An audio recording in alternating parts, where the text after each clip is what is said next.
I know it's like asking a parent, which child do you love the best? But who's your favorite character? Ooh. I'm glad they aren't real so they can't look at me crazy. Let's see. Maverick. And I'm sorry, Star, but Maverick. And I think I love Maverick so much is because Maverick has so many layers. Maverick is trying. Maverick is not what Maverick, according to society, Maverick shouldn't even be where he is. That's right.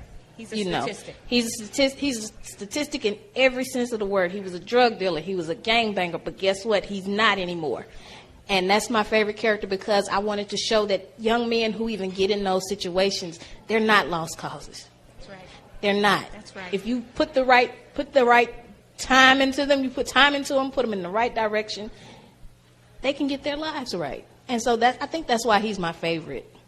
Also because I wanted to have a strong black father in a book.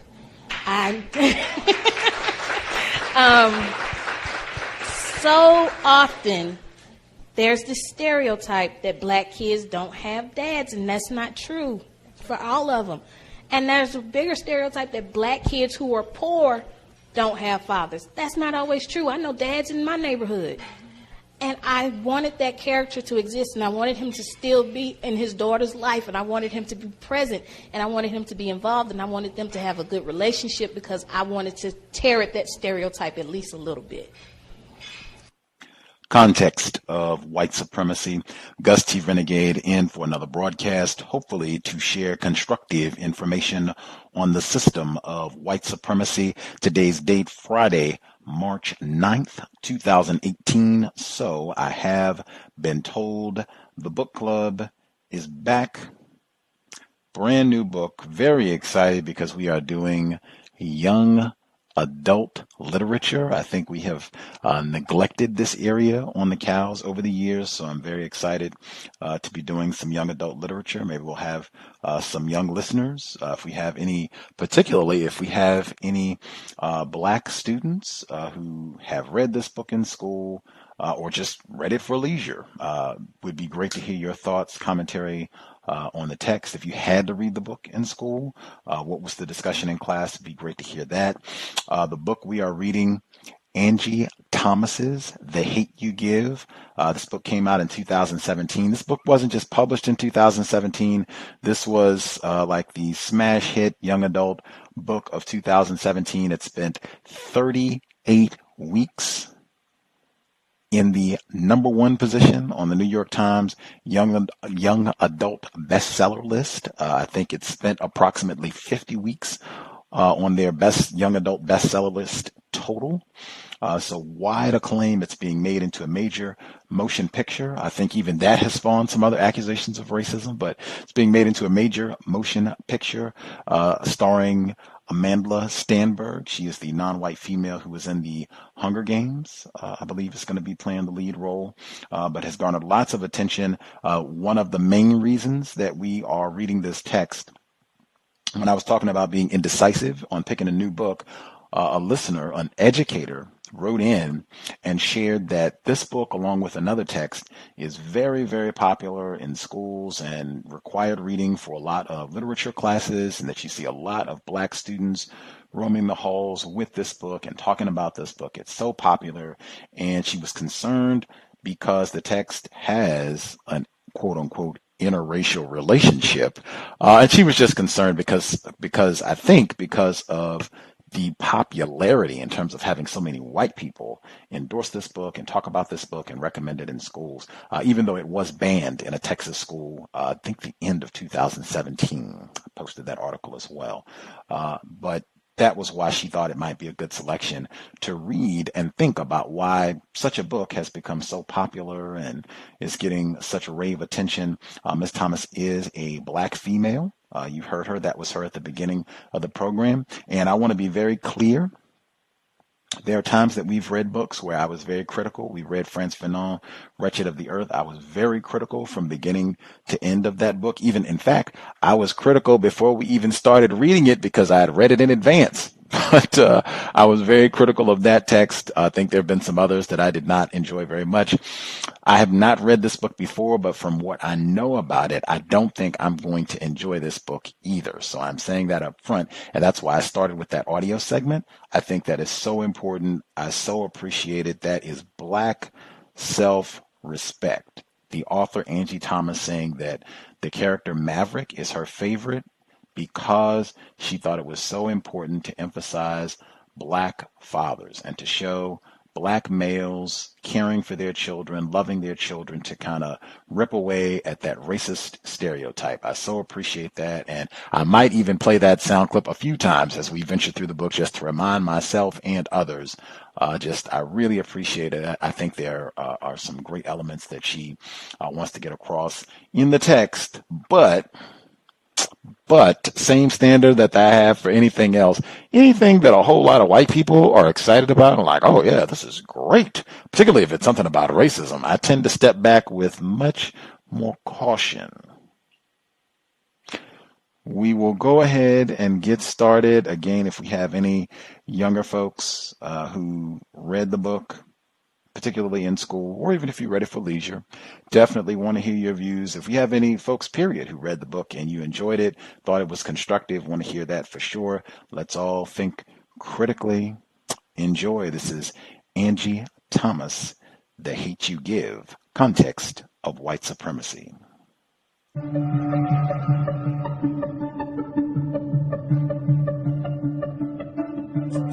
Harper Audio presents The Hate You Give by Angie Thomas. Performed by Bonnie Turpin.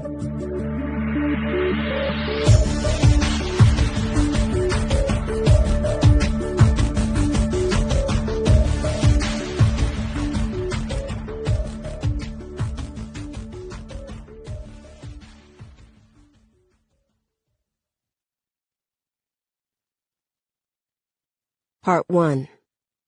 When it happens. 1. I shouldn't have come to this party. I'm not even sure I belong at this party. That's not on some bougie shit either. There are just some places where it's not enough to be me. Either version of me. Big D's spring break party is one of those places. I squeezed through sweaty bodies and followed Kenya, her curls bouncing past her shoulders. A haze lingers over the room, smelling like weed, and music rattles the floor. Some rapper calls out for everybody to nay-nay, followed by a bunch of haze as people launch into their own versions. Kenya holds up her cup and dances her way through the crowd. Between the headache from the loud-ass music and the nausea from the weed odor, I'll be amazed if I cross the room without spilling my drink. We break out the crowd. Big D's house is packed wall to wall. I've always heard that everybody and their mama comes to his spring break parties. Well, everybody except me. But damn, I didn't know it would be this many people. Girls wear their hair colored, curled, laid, and slayed. Got me feeling basic as hell with my ponytail. Guys in their freshest kicks and sagging pants grind so close to girls they just about need condoms. My Nana likes to say that spring brings love. Spring in Garden Heights doesn't always bring love, but it promises babies in the winter. I wouldn't be surprised if a lot of them are conceived the night of Big D's party. He always has it on the Friday of spring break because you need Saturday to recover and Sunday to repent. Stop following me and go dance, Star, Kenya says. People already say you think you all that. I didn't know so many mind readers lived in Garden Heights, or that people know me as anything other than Big Mav's daughter who works in the store. I sip my drink and spit it back out. I knew there would be more than Hawaiian punch in it, but this is way stronger than I'm used to. They shouldn't even call it punch, just straight up liquor. I put it on the coffee table and say, folks kill me thinking they know what I think. Hey, I'm just saying, you act like you don't know nobody 'cause you go to that school. I've been hearing that for 6 years, ever since my parents put me in Williamson Prep. Whatever. I mumble. And it wouldn't kill you not to dress like... She turns up her nose as she looks from my sneakers to my oversized hoodie. That? Ain't that my brother's hoodie? Our brother's hoodie. Kenya and I share an older brother, Seven, but she and I aren't related. Her mama is Seven's mama, and my dad is Seven's dad. Crazy, I know. Yeah, it's his. Figures. You know what else people saying, too? Got folks thinking you're my girlfriend. Do I look like I care what people think? No, and that's the problem. Whatever. If I'd known following her to this party meant she'd be on some extreme makeover Star Edition mess, I would have stayed home and watched Fresh Prince reruns. My Jordans are comfortable, and damn, they're new. That's more than some people can say. The hoodie's way too big, but I like it that way. Plus, if I pull it over my nose, I can't smell the weed. Well, I ain't babysitting you all night, so you better do something, Kenya says, and scopes the room. Kenya could be a model, if I'm completely honest. She's got flawless dark brown skin. I don't think she ever gets a pimple. Slanted brown eyes and long eyelashes that aren't store-bought. She's the perfect height for modeling, too, but a little thicker than those toothpicks on the runway. She never wears the same outfit twice. Her daddy, King, makes sure of that. Kenya is about the only person I hang out with in Garden Heights. It's hard to make friends when you go to a school that's 45 minutes away and you're a latchkey kid who's only seen at her family's store. It's easy to hang out with Kenya because of our connection to Seven. She's messy as hell sometimes, though. Always fighting somebody and quick to say her daddy will whoop somebody's ass. Yeah, it's true, but I wish she'd stop picking fights so she can use her trump card. Hell, I could use mine, too.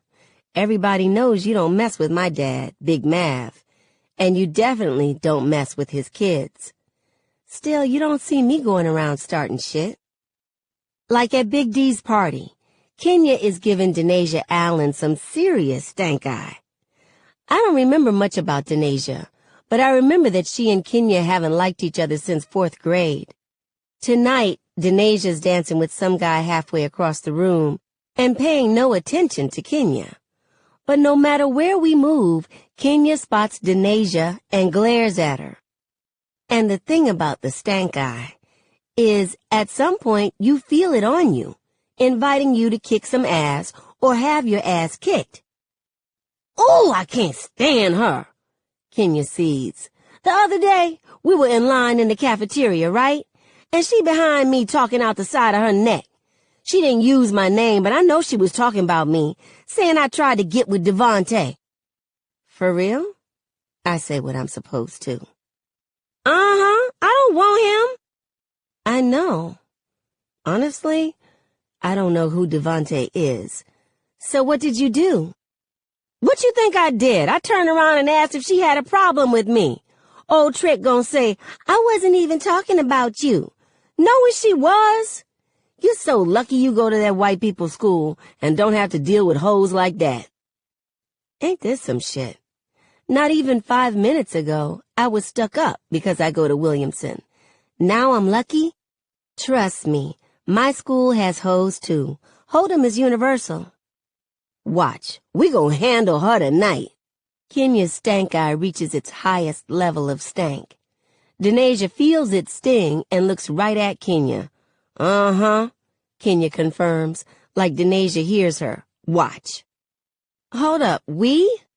That's why you begged me to come to this party? So you can have a tag team partner? She has the nerve to look offended. It ain't like you had nothing else to do. Or anybody else to hang out with. I'm doing your ass a favor. Really, Kenya? You do know I have friends, right? She rolls her eyes, hard. Only the whites are visible for a few seconds. Them little bougie girls from your school don't count. They're not bougie, and they do count, I think. Maya and I are cool. Not sure what's up with me and Haley lately. And honestly, if pulling me into a fight is your way of helping my social life, I'm good. God damn, it's always some drama with you. Please, Star. She stretches the please extra long. Too long. This is what I'm thinking. We wait until she get away from Devante, right? And then My phone vibrates against my thigh, and I glance at the screen. Since I've ignored his calls, Chris texts me instead. Can we talk? I didn't mean for it to go like that. Of course he didn't. He meant for it to go a whole different way yesterday, which is the problem. I slip the phone in my pocket. I'm not sure what I want to say, but I'd rather deal with him later. Kenya! Somebody shouts. This big light-skinned girl with bone-straight hair moves through the crowd toward us. A tall boy with a black and blonde frohawk follows her. They both give Kenya hugs and talk about how cute she looks. I'm not even here. Why you ain't tell me you was coming? The girl says and sticks her thumb in her mouth. She's got an overbite from doing that, too. You could have rode with us. Nah, girl, I had to go get Star, Kenya says. We walked here together. That's when they notice me, standing not even half a foot from Kenya. The guy squints as he gives me a quick once-over. He frowns for a hot second, but I notice it. Ain't you Big Mav's daughter who work in the store? See? People act like that's the name on my birth certificate. Yeah, that's me. Oh, the girl says. I knew you looked familiar. We were in 3rd grade together, Miss Bridges' class. I sat behind you. Oh, I know this is the moment I'm supposed to remember her, but I don't. I guess Kenya was right. I really don't know anybody. Their faces are familiar, but you don't get names and life stories when you're bagging folks' groceries. I can lie, though. Yeah, I remember you.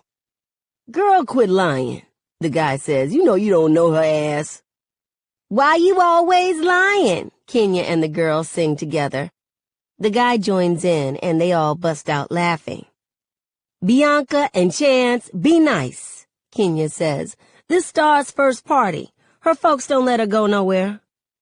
I cut her a side eye. I go to parties, Kenya. Have y'all seen her at any parties around here? Kenya asked them. Nope. Point made. And before you say it, little lame white kid suburb parties don't count. Chance and Bianca snicker. Damn, I wish this hoodie could swallow me up somehow. I bet they be doing Molly and shit, don't they? Chance asked me. White kids love popping pills. And listening to Taylor Swift, Bianca adds, talking around her thumb. Okay, that's somewhat true, but I'm not telling them that. Nah, actually, their parties are pretty dope, I say. One time this boy had J. Cole perform at his birthday party. Damn, for real? Chance asks. Shit. Bitch, next time invite me. I'll party with them white kids. Anyway, Kenya says loudly, we were talking about running up on Denasia. Bitch over there dancing with Devante. Oh, Trick, Bianca says. You know she been running her mouth about you, right? I was in Mr. Donald's class last week when Aaliyah told me. Chance rolls his eyes. Ugh, Mr. Donald. You just mad he threw you out, Kenya says. Hell yes. Anyway, Aaliyah told me, Bianca begins. I get lost again as classmates and teachers that I don't know are discussed. I can't say anything. Doesn't matter, though. I'm invisible. I feel like that a lot around here. In the middle of them complaining about Denasia and their teachers, Kenya says something about getting another drink, and the three of them walk off without me. Suddenly, I'm Eve in the garden after she ate the fruit. It's like I realize I'm naked. I'm by myself at a party I'm not even supposed to be at, where I barely know anybody, and the person I do know just left me hanging. Kenya begged me to come to this party for weeks. I knew I'd be uncomfortable as hell, but every time I told Kenya no, she said I act like I'm too good for a garden party. I got tired of hearing that shit and decided to prove her wrong. Problem is, it would have taken Black Jesus to convince my parents to let me come. Now, Black Jesus will have to save me if they find out I'm here. People glance over at me with that, "Who is this chick standing against the wall by herself like an idiot?" look. I slip my hands into my pockets. As long as I play it cool and keep to myself, I should be fine. The ironic thing is, though, at Williamson, I don't have to play it cool. I'm cool by default because I'm one of the only Black kids there. I have to earn coolness in Garden Heights, and that's more difficult than buying retro Jordans on release day. Funny how it works with white kids, though. It's dope to be Black until it's hard to be Black. "Star," a familiar voice says. The sea of people parts for him like he's a brown-skinned Moses. Guys give him daps and girls crane their necks to look at him. He smiles at me, and his dimples ruin any G persona he has. Khalil is fine. No other way of putting it. And I used to take baths with him.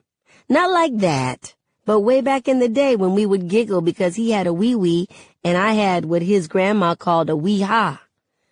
I swear it wasn't perverted, though. He hugs me, smelling like soap and baby powder. "What's up, girl? Ain't seen you in a minute." He lets me go. "You don't text nobody, nothing. Where you been?" "School and the basketball team keep me busy," I say. "But I'm always at the store. You're the one nobody sees anymore." His dimples disappear. He wipes his nose like he always does before a lie. "I've been busy." Obviously. The brand new Jordans, the crisp white tee, the diamonds in his ears. When you grow up in Garden Heights, you know what busy really means. Fuck. I wish he wasn't that kind of busy, though. I don't know if I want to tear up or smack him. But the way Khalil looks at me with those hazel eyes makes it hard to be upset. I feel like I'm 10 again, standing in the basement of Christ Temple Church, having my first kiss with him at Vacation Bible School. Suddenly I remember I'm in a hoodie, looking a straight-up mess, and that I actually have a boyfriend. I might not be answering Chris's calls or texts right now, but he's still mine, and I want to keep it that way. "How's your grandma?" I ask. "And Cameron?" "They aight. Grandma's sick, though." Khalil sips from his cup. "Doctor say she got cancer or whatever." Damn. Sorry, Kay. Yeah. She taking chemo. She only worried about getting a wig, though. He gives a weak laugh that doesn't show his dimples. She'll be aight. It's a prayer more than a prophecy. Is your mama helping with Cameron? Good old Star. Always looking for the best in people. You know she ain't helping. Hey, it was just a question. She came in the store the other day. She looks better. For now, says Khalil. She claims she trying to get clean, but it's the usual. She'll go clean a few weeks, decide she wants one more hit, then be back at it. But like I said, I'm good. Cameron's good. Grandma's good. He shrugs. That's all that matters. Yeah, I say. But I remember the nights I spent with Khalil on his porch, waiting for his mama to come home. Whether he likes it or not, she matters to him too. The music changes, and Drake raps from the speakers. I nod to the beat and rap along under my breath. Everybody on the dance floor yells out the "started from the bottom, now we're here" part. Some days we are at the bottom in Garden Heights, but we still share the feeling that, damn, it could be worse. Khalil is watching me. A smile tries to form on his lips, but he shakes his head. Can't believe you still love whiny-ass Drake. I gape at him. Leave my husband alone. Your corny husband. Baby, you my everything. You all I ever wanted, Khalil sings in a whiny voice. I push him with my shoulder and he laughs, his drink splashing over the sides of the cup. You know that's what he sounds like. I flip him off. He puckers his lips and makes a kissing sound. All these months apart, and we've fallen back into normal like it's nothing. Khalil grabs a napkin from the coffee table and wipes drink off his Jordans, the 3 retros. They came out a few years ago, but I swear those things are so fresh. They cost about $300, and that's if you find somebody on eBay who goes easy. Chris did. I got mine for a steal at $150, but I wear kid sizes. Thanks to my small feet, Chris and I can match our sneakers. Yes, we're that couple. Shit, we're fly, though. If he can stop doing stupid stuff, we'll really be good. I like the kicks, I tell Khalil. Thanks. He scrubs the shoes with his napkin. I cringe. With each hard rub, the shoes cry for my help. No lie, every time a sneaker is cleaned improperly, a kitten dies. Khalil, I say, 1 second away from snatching that napkin. Either wipe gently back and forth or dab. Don't scrub. For real. He looks up at me smirking. Okay, Miss Sneakerhead. And thank Black Jesus, he dabs. Since you made me spill my drink on them, I ought to make you clean them. It'll cost you $60. 60? He shouts, straightening up. Hell yeah, and it would be 80 if they had icy soles. Clear bottoms are a bitch to clean.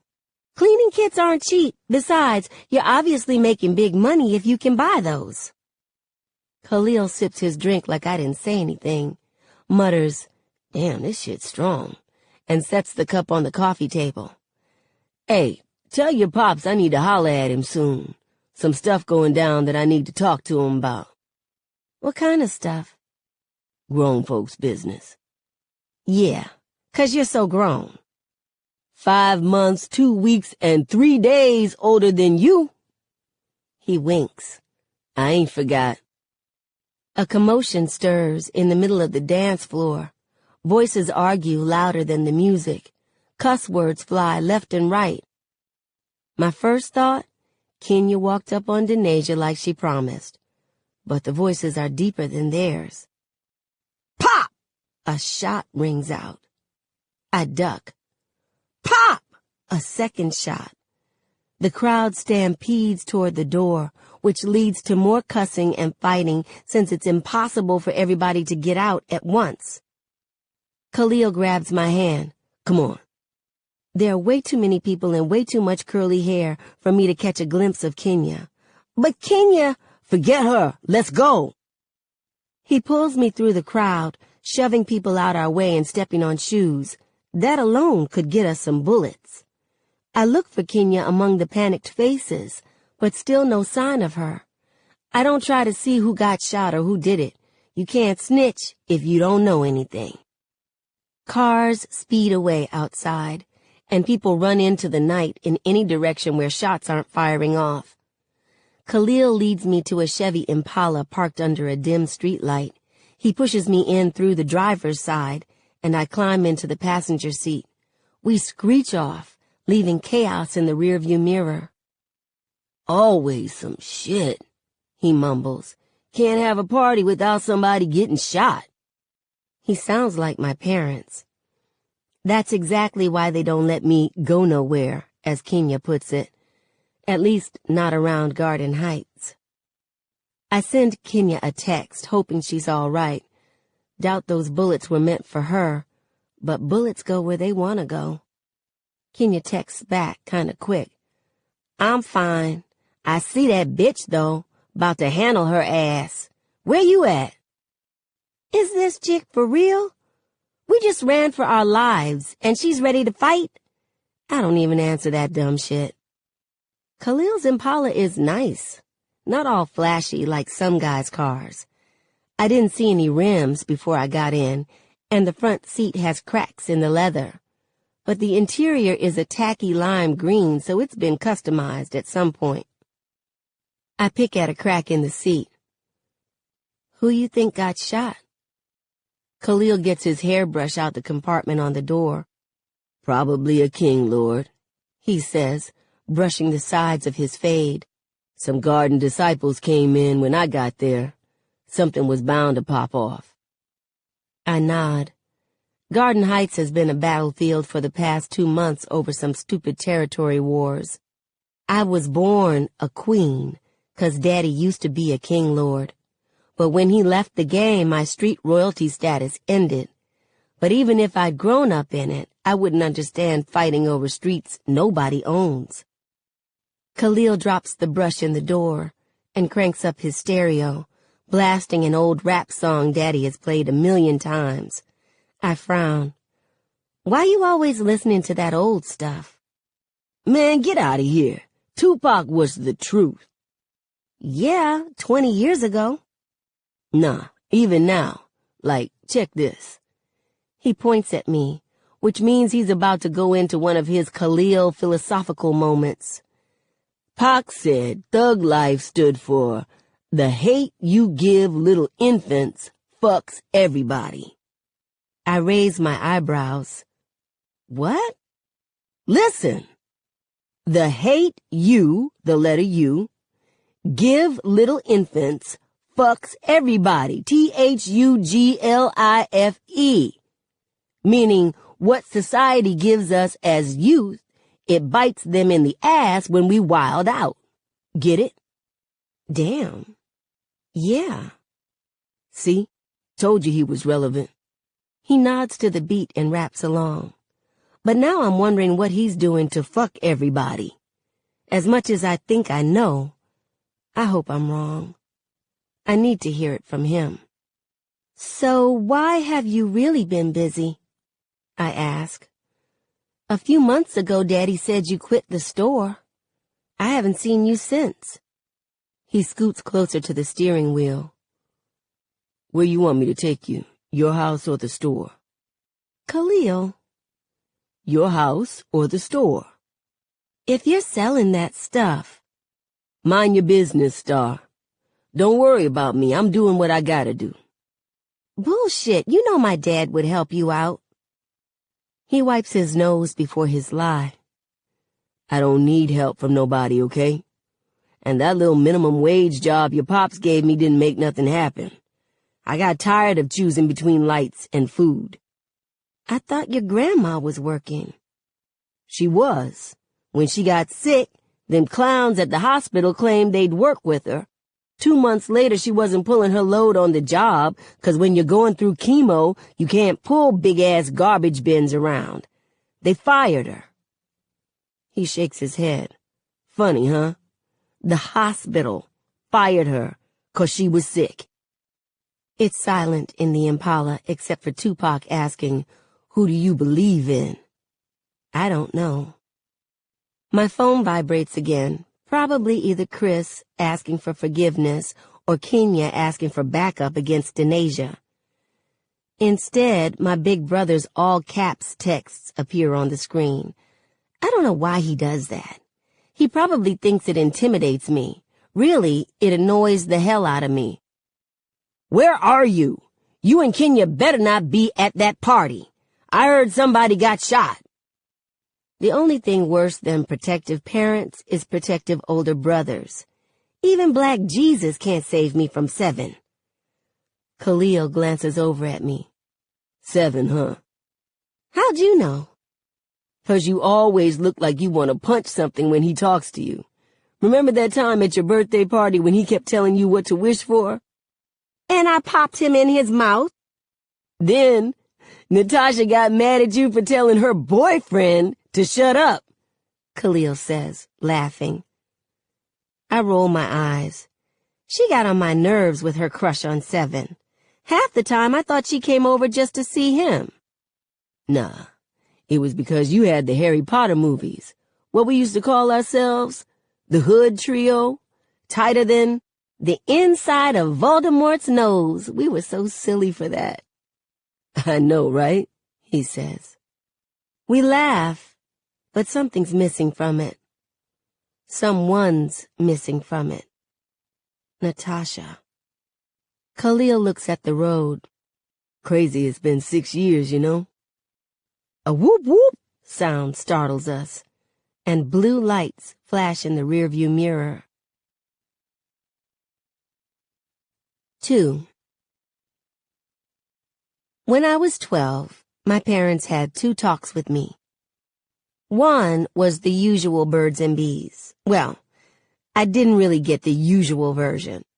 My mom, Lisa, is a registered nurse, and she told me what went where and what didn't need to go here, there, or any damn where till I'm grown. Back then, I doubted anything was going anywhere anyway. While all the other girls sprouted breasts between 6th and 7th grade, my chest was as flat as my back. The other talk was about what to do if a cop stopped me. Mama fussed and told Daddy I was too young for that. He argued that I wasn't too young to get arrested or shot. Star, you do whatever they tell you to do, he said. Keep your hands visible. Don't make any sudden moves. Only speak when they speak to you. I knew it must have been serious. Daddy has the biggest mouth of anybody I know, and if he said to be quiet, I needed to be quiet. I hope somebody had the talk with Khalil. He cusses under his breath, turns Tupac down, and maneuvers the Impala to the side of the street.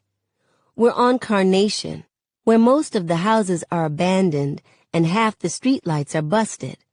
Nobody around but us and the cop. Khalil turns the ignition off. Wonder what this fool wants. The officer parks and puts his brights on.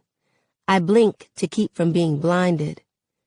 I remember something else Daddy said. If you're with somebody, you better hope they don't have nothing on them, or both of y'all going down. Kay, you don't have anything in the car, do you? I ask. He watches the cop in his side mirror. Nah. The officer approaches the driver's door and taps the window. Khalil cranks the handle to roll it down. As if we aren't blinded enough, the officer beams his flashlight in our faces. License, registration, and proof of insurance. Khalil breaks a rule. He doesn't do what the cop wants. What you pull us over for? License, registration, and proof of insurance.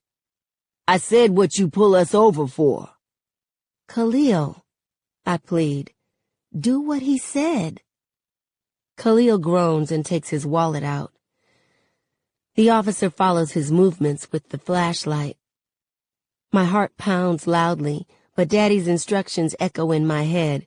Get a good look at the cop's face. If you can remember his badge number, that's even better. With the flashlight following Khalil's hands, I make out the numbers on the badge. 115. He's white, mid-30s to early 40s, has a brown buzz cut and a thin scar over his top lip. Khalil hands the officer his papers and license. 115 looks over them. Where are you two coming from tonight? None, Khalil says, meaning none of your business. What you pull me over for? Your tail light's broken. So are you gonna give me a ticket or what? Khalil asks. You know what? Get out the car, smart guy. Man, just give me my ticket. Get out the car! Hands up where I can see them. Khalil gets out with his hands up. 115 yanks him by his arm and pins him against the back door. I fight to find my voice. He didn't mean... Hands on the dashboard! The officer barks at me. Don't move! I do what he tells me, but my hands are shaking too much to be still. He pats Khalil down. Okay, smart mouth. Let's see what we find on you today. You ain't gonna find nothing, Khalil says. 115 pats him down 2 more times. He turns up empty. Stay here, he tells Khalil. And you. He looks in the window at me. Don't move. I can't even nod. The officer walks back to his patrol car. My parents haven't raised me to fear the police, just to be smart around them. They told me it's not smart to move while a cop has his back to you. Khalil does. He comes to his door. It's not smart to make a sudden move. Khalil does. He opens the driver's door. You okay, Star? Pow! 1. Khalil's body jerks. Blood splatters from his back. He holds on to the door to keep himself upright. Pow! 2. Khalil gasps. Pow! 3. Khalil looks at me, stunned. He falls to the ground. I'm 10 again, watching Natasha drop. An ear-splitting scream emerges from my gut, explodes in my throat, and uses every inch of me to be heard. Instinct says don't move, but everything else says check on Khalil. I jump out the Impala and rush around to the other side. Khalil stares at the sky as if he hopes to see God. His mouth is open like he wants to scream. I scream loud enough for the both of us. No, no, no! Is all I can say, like I'm a year old and it's the only word I know. I'm not sure how I end up on the ground next to him. My mom once said that if someone gets shot, try to stop the bleeding.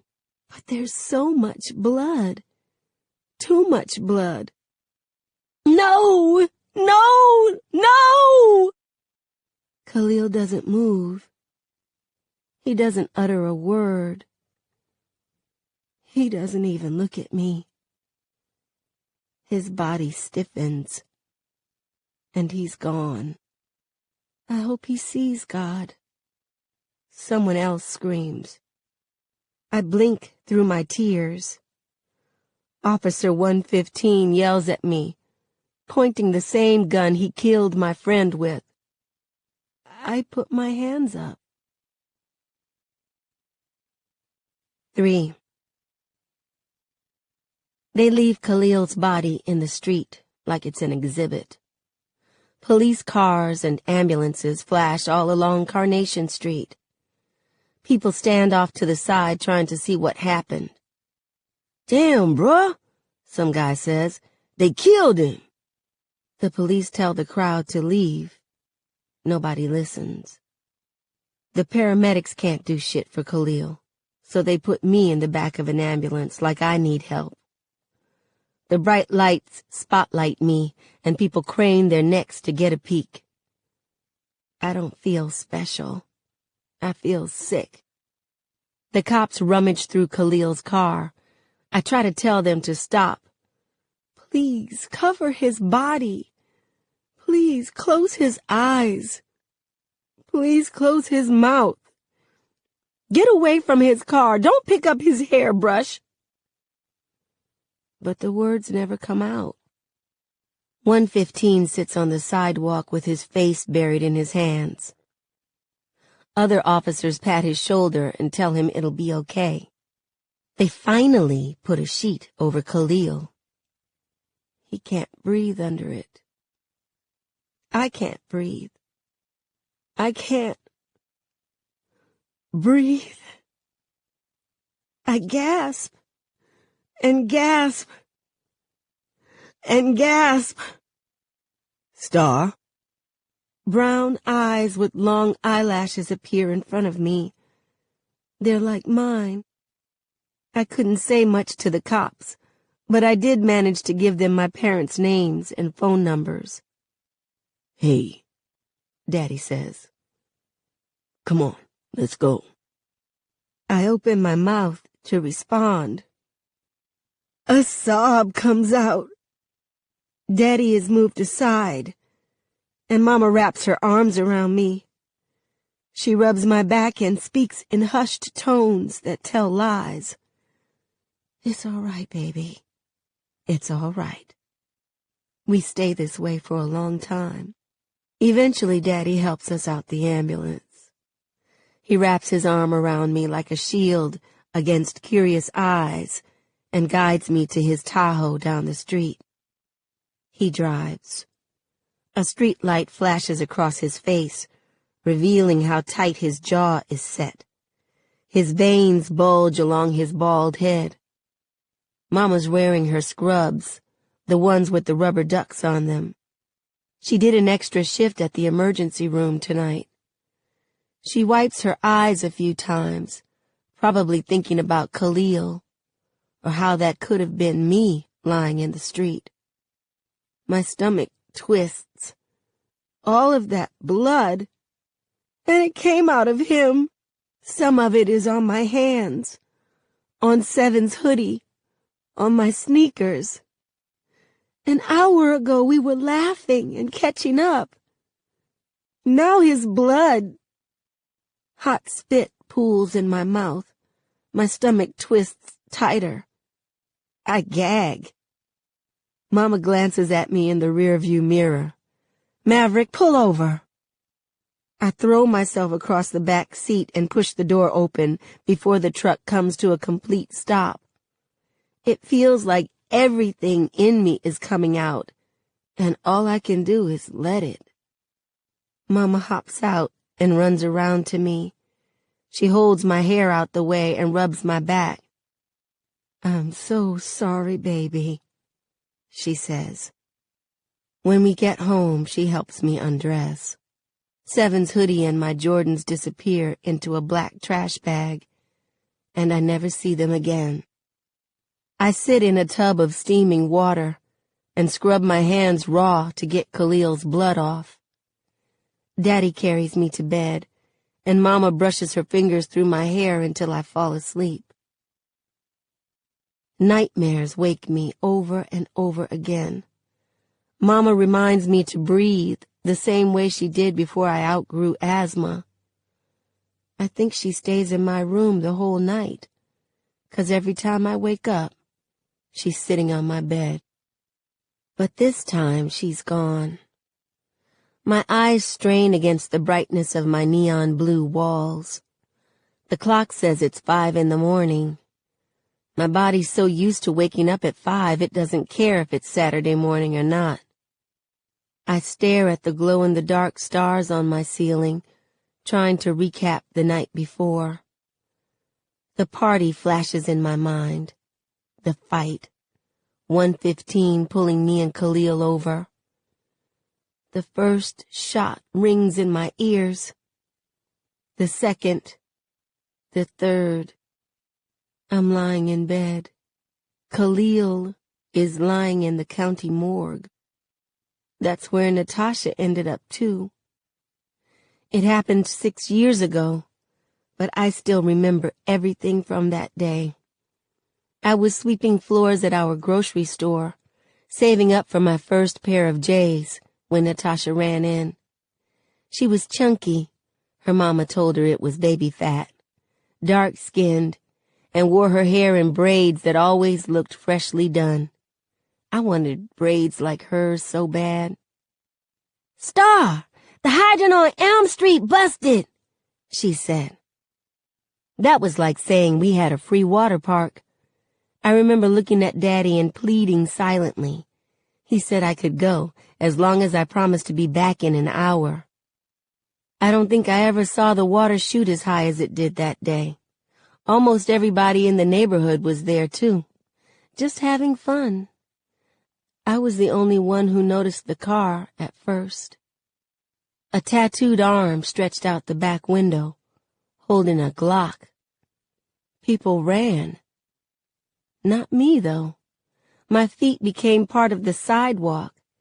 Natasha was splashing in the water, all happy and stuff.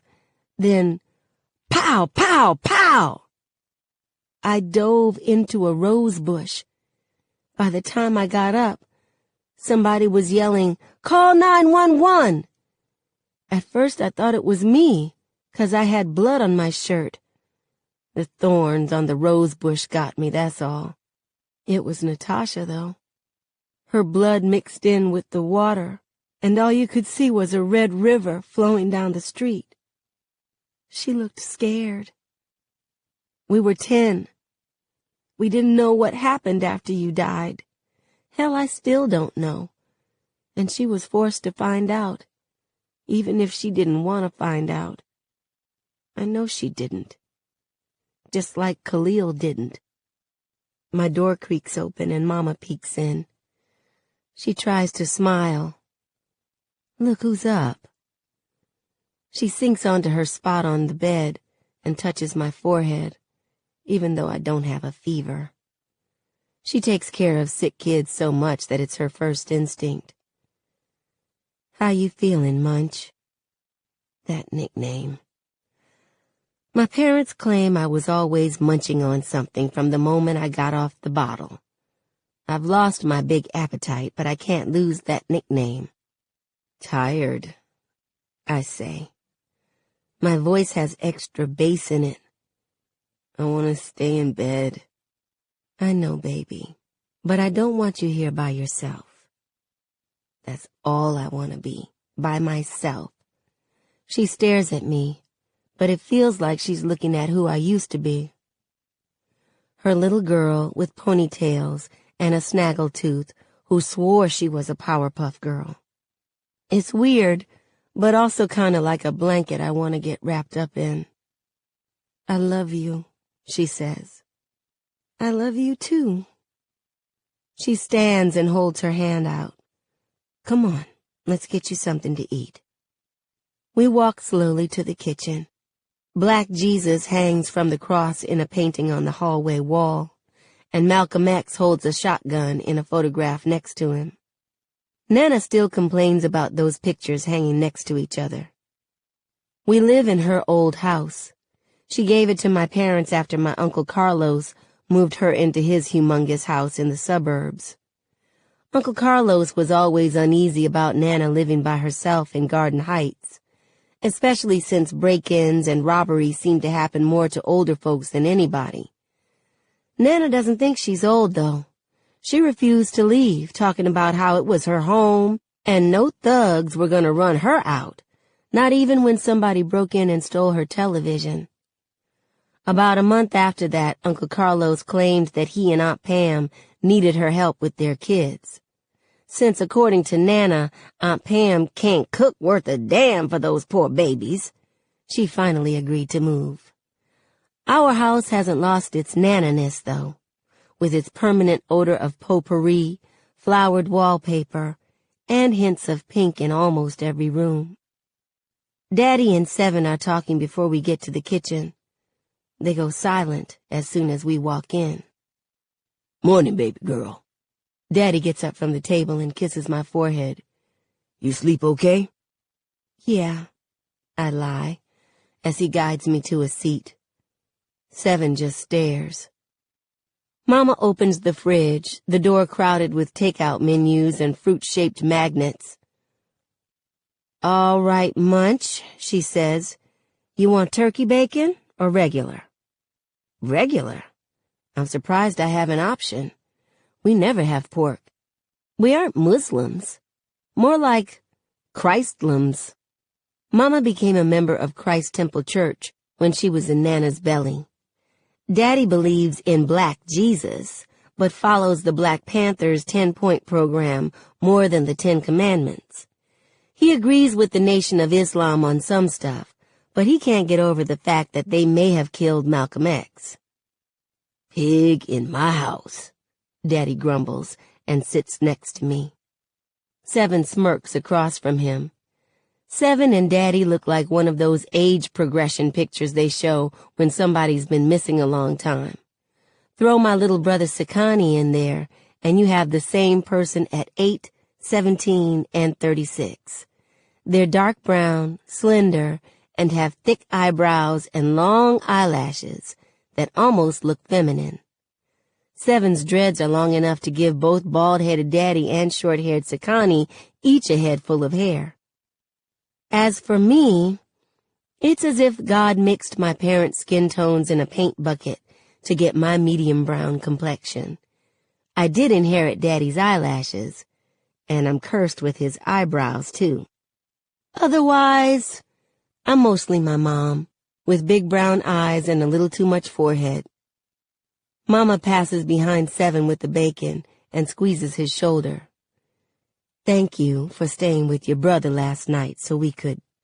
Her voice catches, but the reminder of what happened hangs in the air. She clears her throat. We appreciate it. No problem. I needed to get out the house. Came spent the night? Daddy asks. More like moved in. Aisha talking about they can be a family. Hey, Daddy says, that's your mama, boy. Don't be calling her by her name like you grown. Somebody in that house needs to be grown, Mama says. She takes a skillet out and hollers down the hall. Sakani! I'm not telling you again. If you want to go to Carlos's for the weekend, you better get up. You're not going to have me late for work. I guess she's got to work a day shift to make up for last night. Pops, you know what's going to happen, Seven says. He'll beat her. She'll put him out. Then he'll come back saying he changed. Only difference is this time, I'm not letting him put his hands on me. You could always move in with us, says Daddy. I know, but I can't leave Kenya and Lyric. That fool's crazy enough to hit them too. He don't care that they're his daughters. Aight, Daddy says. Don't say anything to him. If he puts his hands on you, let me handle that. Seven nods, then looks at me. He opens his mouth and keeps it open a while before saying, I'm sorry about last night, Star. Somebody finally acknowledges the cloud hanging over the kitchen, which for some reason is like acknowledging me. Thanks, I say, even though it's weird saying that. I don't deserve the sympathy. Khalil's family does. There's just the sound of bacon crackling and popping in the skillet. It's like a fragile stickers on my forehead, and instead of taking a chance and saying something that might break me, they'd rather say nothing at all. But the silence is the worst. I borrowed your hoodie, Seven. I mumble. It's random, but it's better than nothing. The blue one. Mama had to throw it away. Khalil's blood. I swallow. His blood got on it. Oh. That's all anybody says for a minute. Mama turns around to the skillet. Don't make any sense. That baby, she says thickly. He was just a baby. Daddy shakes his head. That boy never hurt anybody. He didn't deserve that shit. Why did they shoot him? Seven asks. Was he a threat or something? No, I say quietly. I stare at the table. I can feel all of them watching me again. He didn't do anything, I say. We didn't do anything. Khalil didn't even have a gun. Daddy releases a slow breath. Folks around here gonna lose their minds when they find that out. People from the neighborhood are already talking about it on Twitter, Seven says. I saw it last night. Did they mention your sister? Mama asks. No, just R.I.P. Khalil messages, fuck the police, stuff like that. I don't think they know details. What's gonna happen to me when the details do come out? I ask. What do you mean, baby? My mom asks. Besides the cop, I'm the only person who was there. And you've seen stuff like this. It ends up on national news. People get death threats. Cops target them, all kinds of stuff. I won't let anything happen to you, Daddy says. None of us will. He looks at Mama and Seven. We're not telling anybody that Star was there. Should Sakani know? Seven asks. No, Mama says. It's best if he didn't.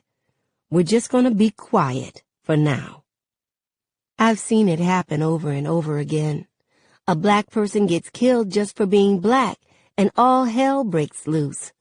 I've tweeted RIP hashtags, reblogged pictures on Tumblr, and signed every petition out there.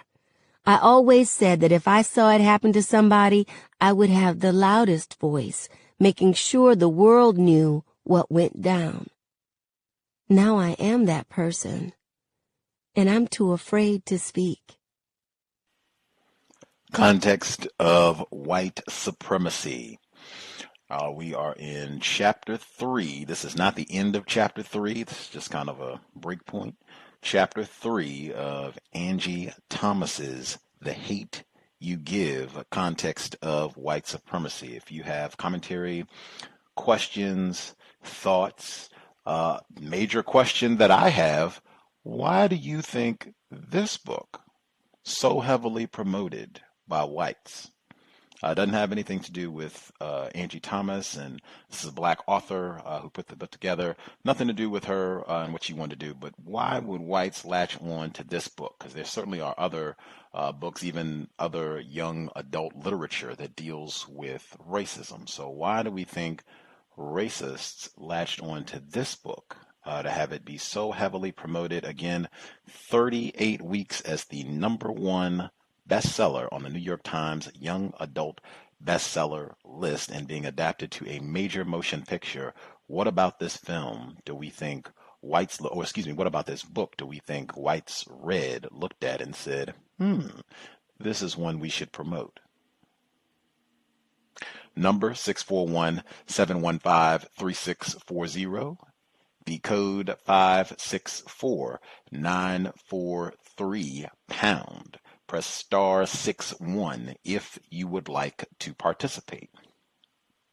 Number again, 641-715-3640. The code 564-943#. Press star 61 if you would like to participate. If you want to join us, but you do not want to use your phone, you can use the free VOPE line. It is linked at Black Talk Radio Network. If you need the address, it is tiny, tiny.cc/1 race, and that is the number 1. Address again, tiny, tiny.cc/1 race, and that is the number 1. When you put in that address, click the link on the left of the page. It says free VOPE line. When you do so, it will open a small window on your screen. The first line, it is a drop-down menu. Select the number that I just gave out, which again is 641-715-3640. The next line, it will ask for the code. That code again, 564-943. Final line, it will ask for a name. You can put in your real name, nickname, press random keys, whatever you are comfortable with. Once you get all that done, click the green button at the bottom to connect you to the broadcast. You should be able to hear us live. If you would like to participate, it is the same procedure. You'll see the dial pad on your screen. Press star 61. And I'll see your hand on the switchboard. We will get you on the line. Did want to say quickly, talking about our timing with this reading. This book, you already heard in the portion, the very first portion that we read today, her talking about Tupac and his acronym, Thug Life, the hate you give infants fucks everyone. And how big a fan Angie Thomas, the author, talking about she was a big fan and really influenced by Tupac. She talks about him in many of her interviews. Some strange cosmic way for us to be starting this book on March 9th, which is March 9, 2018, 21 years to the day Notorious B.I.G. was shot and killed in California.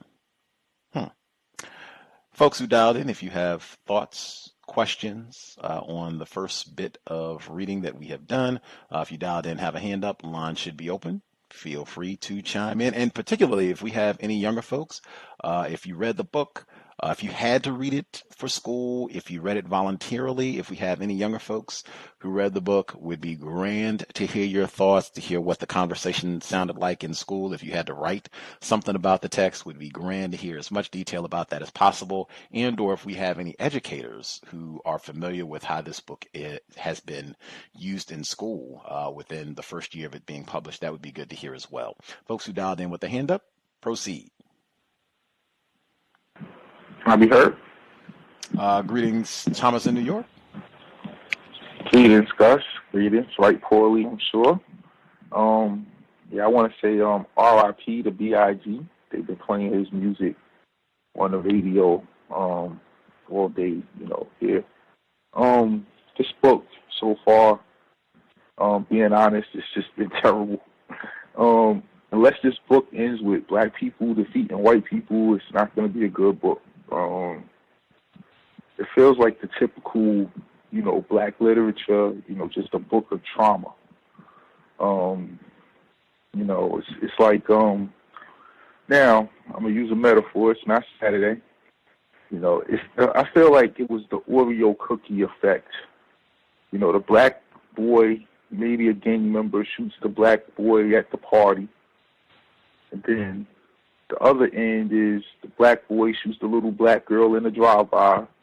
And in the middle, the white cop shoots her black friend, So it's like the point that you should be making when you're doing this book is the cop, but you had to put it in the middle of two black on black violence. It's just one of the reasons why I think white people like this book, because it justifies a lot of their actions.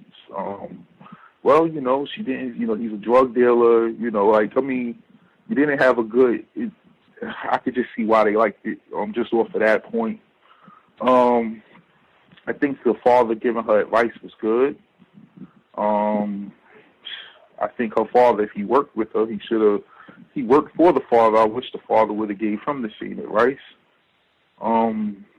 The kid just had a tragedy. All of his grandmother, she's sick. She gets fired from her job. He has to go out and hustle. And, it's just, his family's messed up. Anyway, and it kept in the party part when she was talking to her friend, I think Natasha. I could be wrong, but the friend, she was making it just kept indicating that, hey, when I'm with these white people, it ain't like this. It's much better to be around these white people. Being around black people is so dysfunctional. Every aspect of her life around these black people has just been dysfunction from the time she was a little girl, and she couldn't even play at the fire hydrant to the party where her friend just wants to fight this other girl. Everything is just this big bubble of dysfunction. And when she's with the white kids, they have stars come to the party and perform for them. It's just, everyone pops pills and has a good time. Nothing bad happens. It's just, I think this is why white people like it. That's just so far. I think I haven't read this book, but just predicting what may be happening, what this book will be talking about, I think that will even further solidify why they like this book. And I'll mute my line. Appreciate that, Thomas in New York. Other folks who chimed in, if you have a hand up, if you have thoughts, questions on the book, or thoughts about why this book is being heavily promoted by whites, and certainly if we have anyone who thinks that Gus is in error, that white people are not heavily promoting this book, regardless of, bestseller accolades and all that, if you think that that's not the case, then let's hear that as well. Yes, ma'am, I'll be heard. Greetings, Mr. Demery Ford. Greetings, Gus. Greetings to the other callers and listeners. I was too, like you, at first. Any book that white people are excited about and promoting, I was suspicious of. But after reading parts of the book and looking at this, listening to a couple of interviews from the author, I think that it may be constructive. If nothing else, we can pick out the points that, would help us in our encounters with police officers and if nothing else,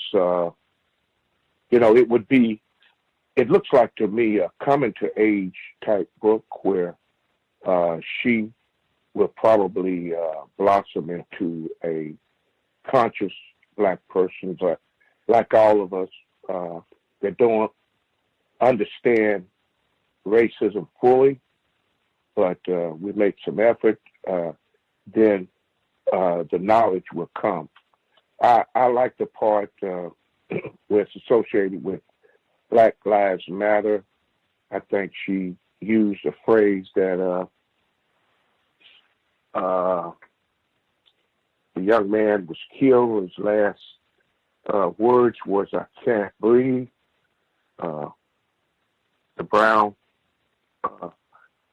guy, he was 18 years old, shot down while the police was choking him. He couldn't breathe. But I'll start with the positive role model of Maverick Carter, her dad. Like so many books, the pattern is, no positive Black male models and a lot of stereotypes. Since this is going to be made into a movie, I like the characters that have, the people who have been selected for these characters. Russell Hornsby as her father and O'Carmen as her Uncle Carlos. That should be pretty interesting. Why?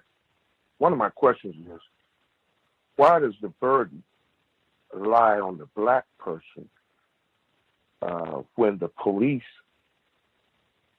stop them? Why does the burden always lie on us to ensure that this encounter is a safe one? If police were acting in a professional manner and it was protocol every time, I doubt that there would be as many unarmed Black males shot down in the street. Big D's party she was at, underage drinking, drugs, and potentially babies being conceived. You try to have a good time, but if you don't have the proper, I guess those were college kids mostly. She had snuck into the party, which would lead down a bad road, get stopped by the police. She had some instructions from her father, but, I think the biggest thing is, like Mr. Fuller was saying, to comply. It's like comply now and contest later. But we are prisoners of war. We live in a police state. We have to start acting like it, where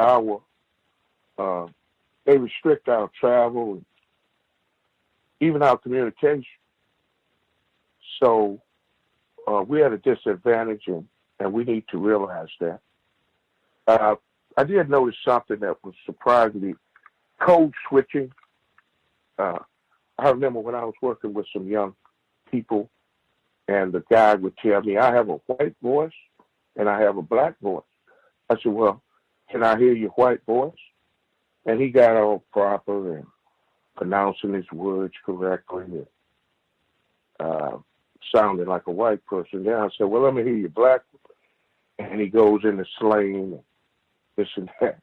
I thought it was amusing, but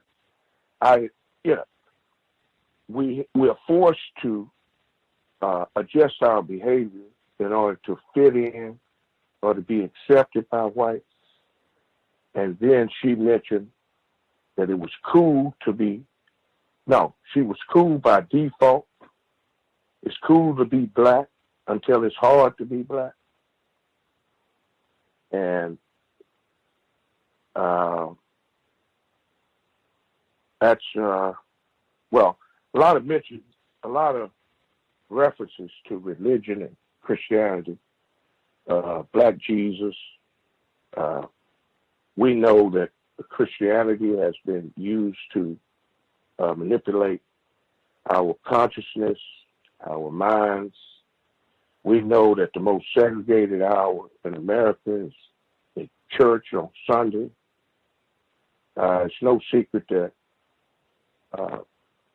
to this day, religion is used to oppress black people. She made a mention that we wasn't Muslim. We were more like Christians. You know, this to me is not funny because the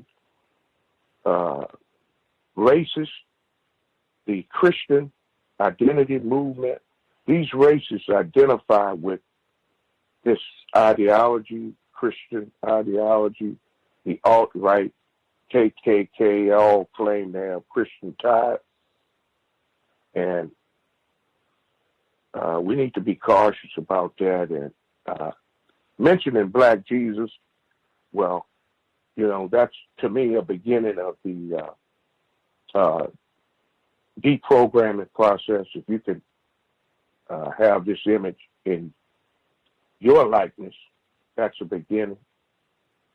I guess we hadn't got to the interracial part yet, but she did say something about her feet being small enough to exchange sneakers with Chris.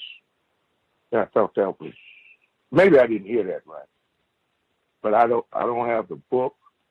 I do have the audio, and if you have the PDF, if you could, you know, email to me, I appreciate it. I can look some of these things up because it's what I thought I heard.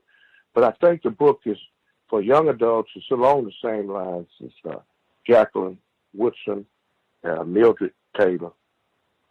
And one of the things she said is suffering injustices in silence.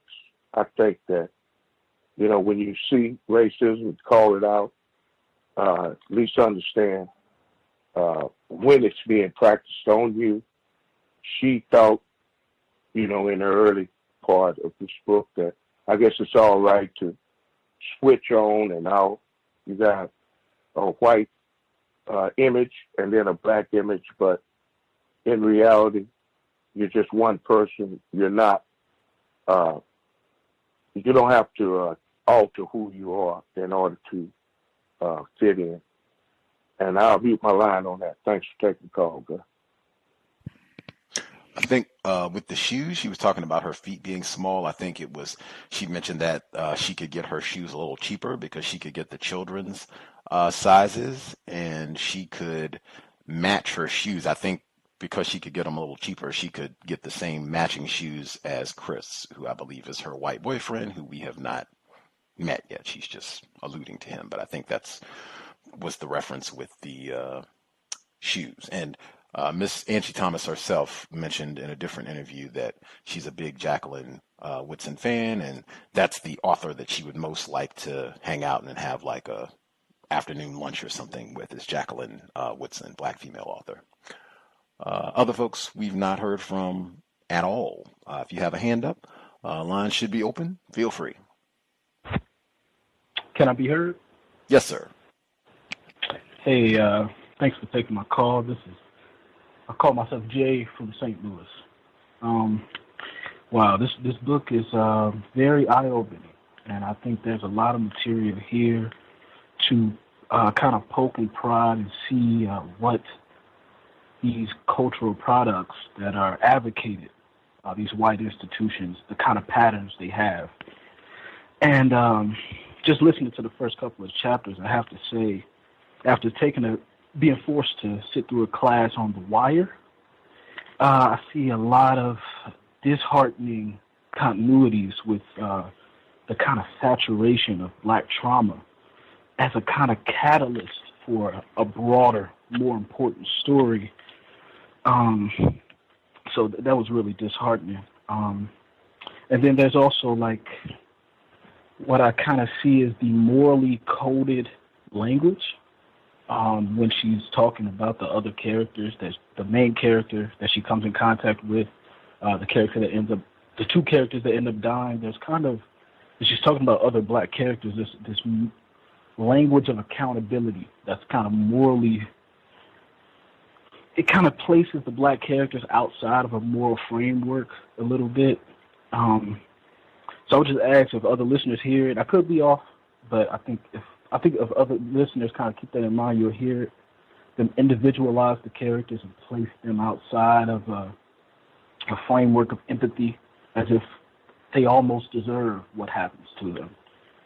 I picked up on that. And then there's this intense surveillance that comes along with the creation of these cultural products, these books and these movies like this, to this white audience that's going to consume and really get to fetishize the different relationships that the main character has through her traveling between these two so-called worlds. But just before I mute my line, I have a question for Gus. I heard you say before the reading started that you didn't like Frantz Fanon's Wretched of the Earth. I would love to hear why. We talked about that for months over the summer. I'm still salty about it because I hurt my back in the middle of that book club, and that delayed us finishing the book. It ended up taking months. I've read multiple books by Fanon. I've not liked any of them, and we talked about it extensively. Anybody who wants, and somebody emailed me about that this weekend. I got riled up all again. You can go back in the archives and listen to the book study session on The Wretched of the Earth, as much as you can tolerate, and you can hear hours of me extensively explaining as we go through the book what my issues are with Frantz Fanon's writing. Victim of White Supremacy, Frantz Fanon. He has VGQ as well, which I said repeatedly last summer. Any other folks have commentary that we missed completely? Anybody that have a hand up that we've not heard from at all? Can I be heard? Yes, sir. Greetings, everyone. It starts off with a lot of drama, and I would say to chime in on the question, on the group question, that always interests white people. They, by creating this global system of racist white supremacy, is going to have a response from its victims, and it's going to be chaos. And they enjoy watching their victims squirm and cut the fool or whatever. That's non-constructive. They're going to automatically enjoy it, whether it's in a book, real life happening, or in a movie, as far as they're concerned. And we haven't even gotten to the issue where one of the victims is having sex with a white person. They certainly enjoy that because they actually control that type of relationship. I would say that give some past references on white people enjoying movies and books on this nature, Boys in the Hood. I actually saw a critic, a professional white critic, cry over the idea of watching the movie itself, and it had similarities. It even had a constructive father in the movie, like in that been depicted in this book. But white people don't mind with dealing with those type of situations, as long as they know there's not going to be a constructive answer. It's not going to be an answer to the problem of racist white supremacy. It's not going to provide an answer, or if whatever black people are doing or non-white people are doing is not going to provide an answer, they're okay with it. They're okay with it fully, as far as they're concerned. In contrast, I can recall Mr. Fuller stating that he can name on one hand on a number of white people that have questioned him or consulted him on his book, because I suspect it has the potential of having the answer to the problem. And that's all I have to say right now. Thank you. Appreciate that, retired firefighter, mentioning Lawrence Fishburne's standout role in Boys in the Hood. If there are other folks, if you have commentary, the number again, 641-715-3640, and the code 564-943#. Press *61 if you would like to participate. If you want to email your commentary, that will work as well. We'll read your commentary as we proceed. Funny that he mentioned Boys in the Hood. They say like minds think alike. I think sometimes when you are following logic, people who are following logic sometimes take similar paths. But I had been listening to interviews and reading about this book and finding out, what it was about once it was mentioned to me by a listener, as I explained. And I've read, I hadn't read this book before, but I've read the first 2.5 chapters now. And what I've heard, I told a listener beforehand, once I started getting an inkling of what this book was about. And I said, I don't think I'm going to enjoy this book. We can read for counter-racist purposes to study why this book was on the bestseller list for 38 weeks. But this is not going to be in Gus's top 10. I do not think I'm going to enjoy this book, much like Frantz Fanon's Wretched of the Earth or Black Skin, White Mask. And you could put a cowbell there as well. A lot of similarities. But I said, New Jack City, Boys in the Hood, Precious, The Writings of Iceberg Slim, Menace to Society, Poetic Justice, Tupac, True to the Game, that's a Terry Woods novel, some folks I'm sure are familiar with, Luke Cage, the comic or the television series, The Wire. You can put all that and probably tons of other films that I forgot, books, all of that Negro trauma genre. I am done with all of that. I am not interested in seeing any of that type of content ever again in life. Any of that. None of that makes me feel good to be a black person. Most of that doesn't blame white people for the position that we're in. And even the ones, for the most part, that do make an effort, Boys in the Hood, you still end up having to sit through 2 hours or 300 pages of just black trauma, black trauma, black trauma. I'm not interested in that at all. In fact, let me pause for my critique. When this book started, I had to keep reminding myself that this is young adult literature. I don't have children, so I don't know the criteria for determining what qualifies as young adult literature. It's been my experience that white people are ecstatic, that they are absolutely sprinting to put explicit content stickers on many, many black people's albums, CDs, recordings down through the years. I went back to look at the book to see is there an explicit content sticker on the front of the book. We've read 2.5 chapters, most of it filled with raunch and filth, cursing. And I mean, hey, I am not in the choir. I have done my share of cursing and profanity, a smidgen on the air, but for the most part, no. But I've done my share of cursing in my years on the planet. But this is supposed to be young adult literature. Is young adult literature generally like the first 2 chapters? If you go to the store right now and say, hey, what's the top 10 books on the young adult literature list?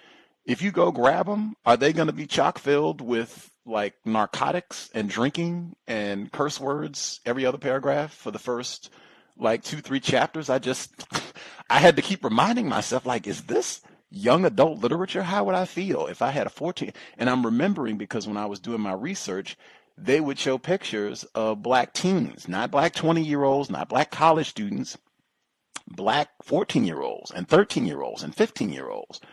Gleeful, just holding this book and in line and waiting to meet Miss Thomas and thank her so much. And hey, reading is more important than watching television, so reading is great. But I mean, wow, this is what is people that have parents. Let's put it out that way. You can be thinking on this when in my commentary. If we have any parents, based on what you heard, how do you feel about having your 14-year-old read this book? If you got young teens, 14, 15, 13. How would you feel about your young teenager reading this book? Just hang that. Parents can respond later. Other things that I wanted to make sure. When they started this book, they said that the narrator that this was being performed by, and they gave the narrator's name, which I can get in a second, but that just stood out to me because I think most of the time, all the years that we've heard different audiobooks, most of the time they will just say read by or narrated by.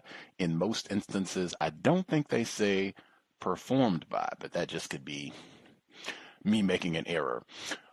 Sobriety would be best. I can't say that enough. All this bad stuff happening, the shootings and what have you.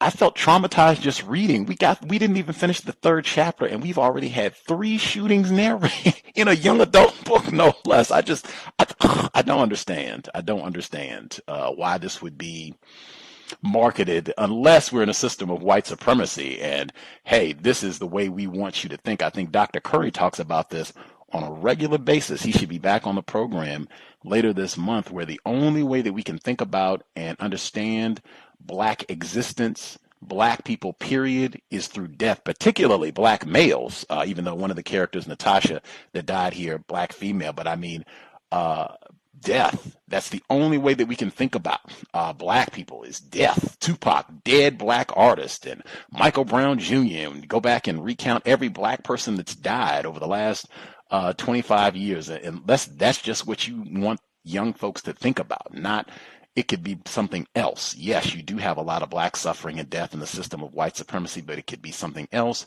This could be changed. I don't think just having people mire and think about Black death all the time, I don't think that's healthy. I don't think that's inspiring. And I do not think that that's going to solve the problem of racism, white supremacy. I think that can just have you in a state of paralysis and sadness, and just that's the only way that you can conceive of and think of Black people is death and dying and suffering. That ends up being the totality of how you view or think about what Black existence can be. Let's see, other things that stood out in the text, notes that I took rather.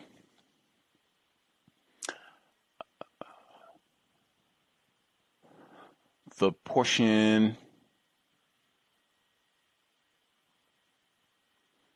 it seemed like at times Star was being ridiculed, and at times there was perhaps envy that she was going to the white school, like the portion, I think it's Kenya, where she's talking and she says, what do you think? I turned around and asked if she had a problem and she's going to fight this chick over Devontae. She's dancing with this other guy. She says, I was going to fight her, or asked if she had a problem with me. Old trick going to say, I wasn't even talking about you, knowing she was. You're so lucky you go to that white people's school and don't have to deal with hoes like that. It seemed like there were a few moments where you got lines like that. Now, they did get their jabs in later and saying, the white parties don't count out in the suburbs and all that stuff. It seems like she gets picked on for that. And then there's also some kind of envy from some of her friends that she's out there. Next.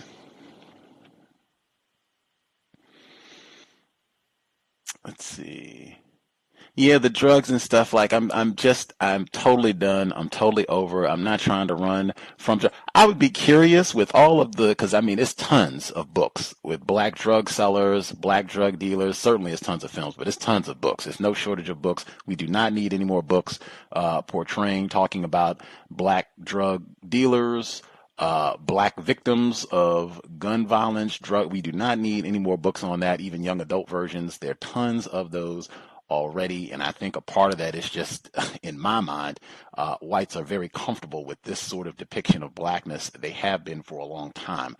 I would be surprised, it would pique my interest if they are cranking out books, young adult literature featuring white families of opioid addicts and all of their problems going out thieving to support their habit. Now, when they start cranking out books like that, you will have Gus T's attention, and that'll be on our book club like immediately. Next, the part where they were talking about running out of the party, and Star, she says, I don't try to see who got shot or who did it. You can't snitch if you don't know anything. Again, a lot of this just seems like the stale Negro stereotypes that are perpetrated. In my view, based on evidence, The kings and queens of no snitching are racist man, racist woman, and racist child. They run around and commit crimes of all type, including killing people, stealing, enslaving, raping, terrorism, and don't snitch all day long. That's why you have these police shootings where white people know that their colleagues are doing incorrect things and killing folks and Daniel Holtzclaw and all this stuff, and they don't say anything.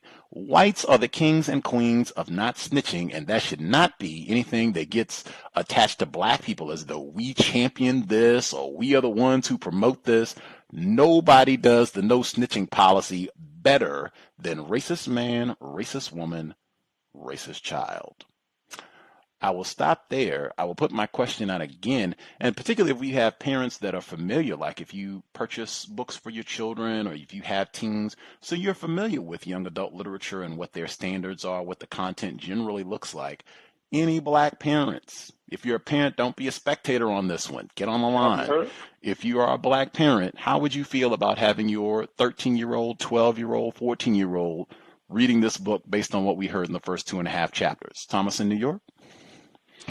Yes, I just went in the room and I asked my daughters, and both of them said that they have this book. My 16-year-old said that she got it in school, and she hasn't read it yet.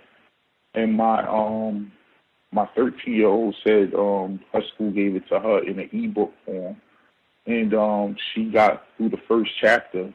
So I said, well, what did you think about it? She said, well, they were at this party and they were using a lot of bad words and they were doing a lot of bad things, but, you know, I mean, so I said, well, I mean, have you read other books like that? She said, that's how all the books are these days. So I said, oh, okay. So I just, you know, left it alone. I'm not even going to touch on it until I get off the phone and speak to my wife and everything. But I just feel like, wow. And then I come from the era where, you know, we had NWA. I mean, I know what, you know, you're going to listen to the music with the curses. I mean, it is what it is. I feel like this is one of those books that keep us in the same position. I would like a book where we win at the end. You know, we're not constantly just dealing with the everyday stuff that we all deal with, or we all know is going on. We can't do anything about. I want to be forward-minded and think, you know, futuristic. Like, let's be in the future sometimes, you know.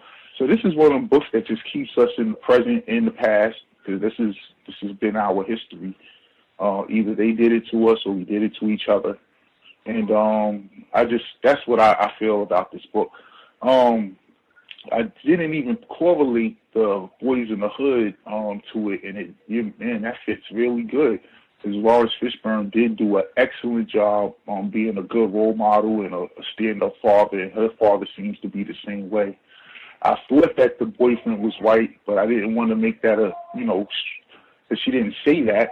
But now that you guys kind of hinted at it, that's probably the number one reason why white people like this book.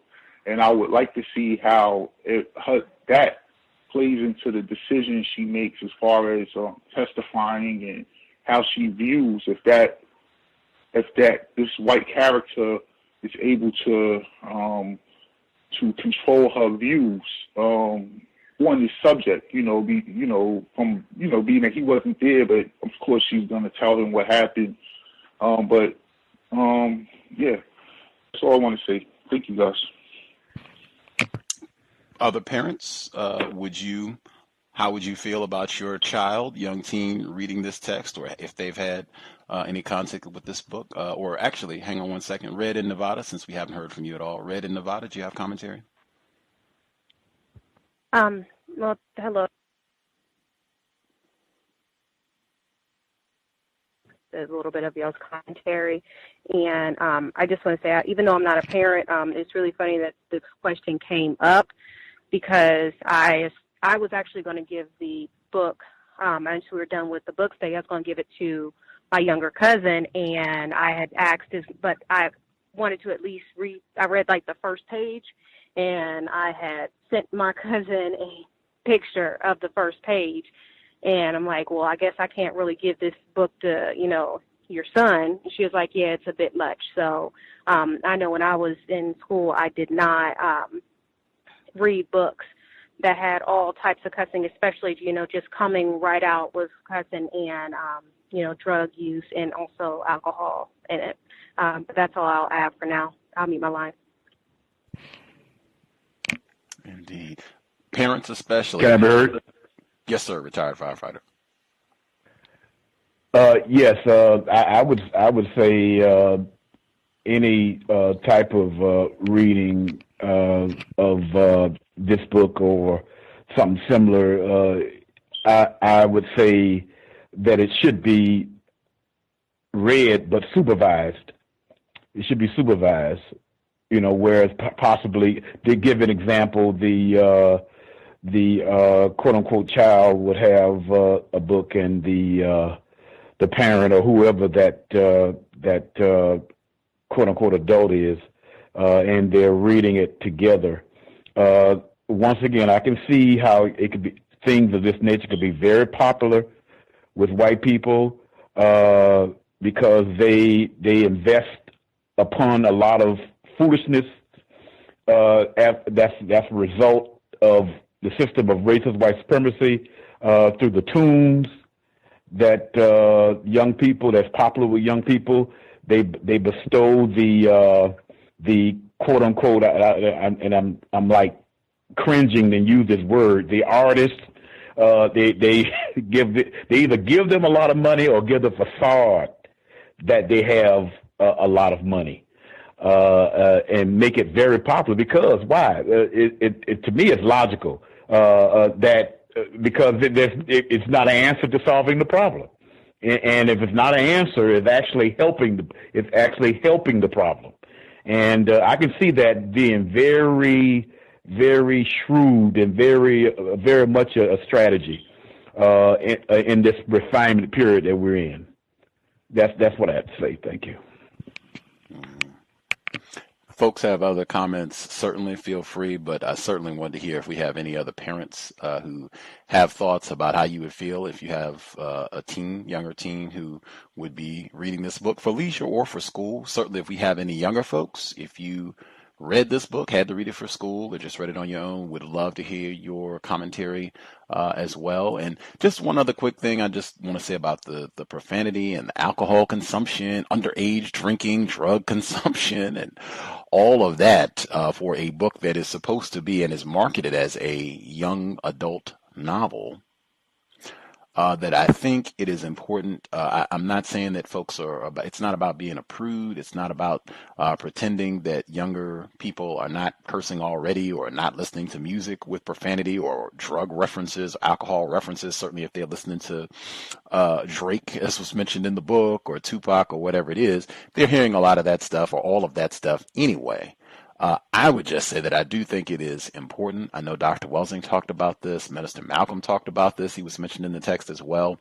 I think aspiring for the best, when we talk about Black self-respect, the best that you would like to see of Black people, being a foul-mouthed, alcohol-swinging, drug-consuming fornicator, that is not what I, envision when I think of Black people being their best or being inspired by something that they read. Stories are very, very powerful, and that can really shift how you think about yourself, how you think about the world. And I think you could probably tell the same story without all of the profanity in every other paragraph. I think you could probably accomplish it without it having to be filled with such filth. I think the young people are exposed to enough profanity anyway. I think this could be one where, hey, we don't have to do all that. We can use our brain computer and still tell a very entertaining, engaging story.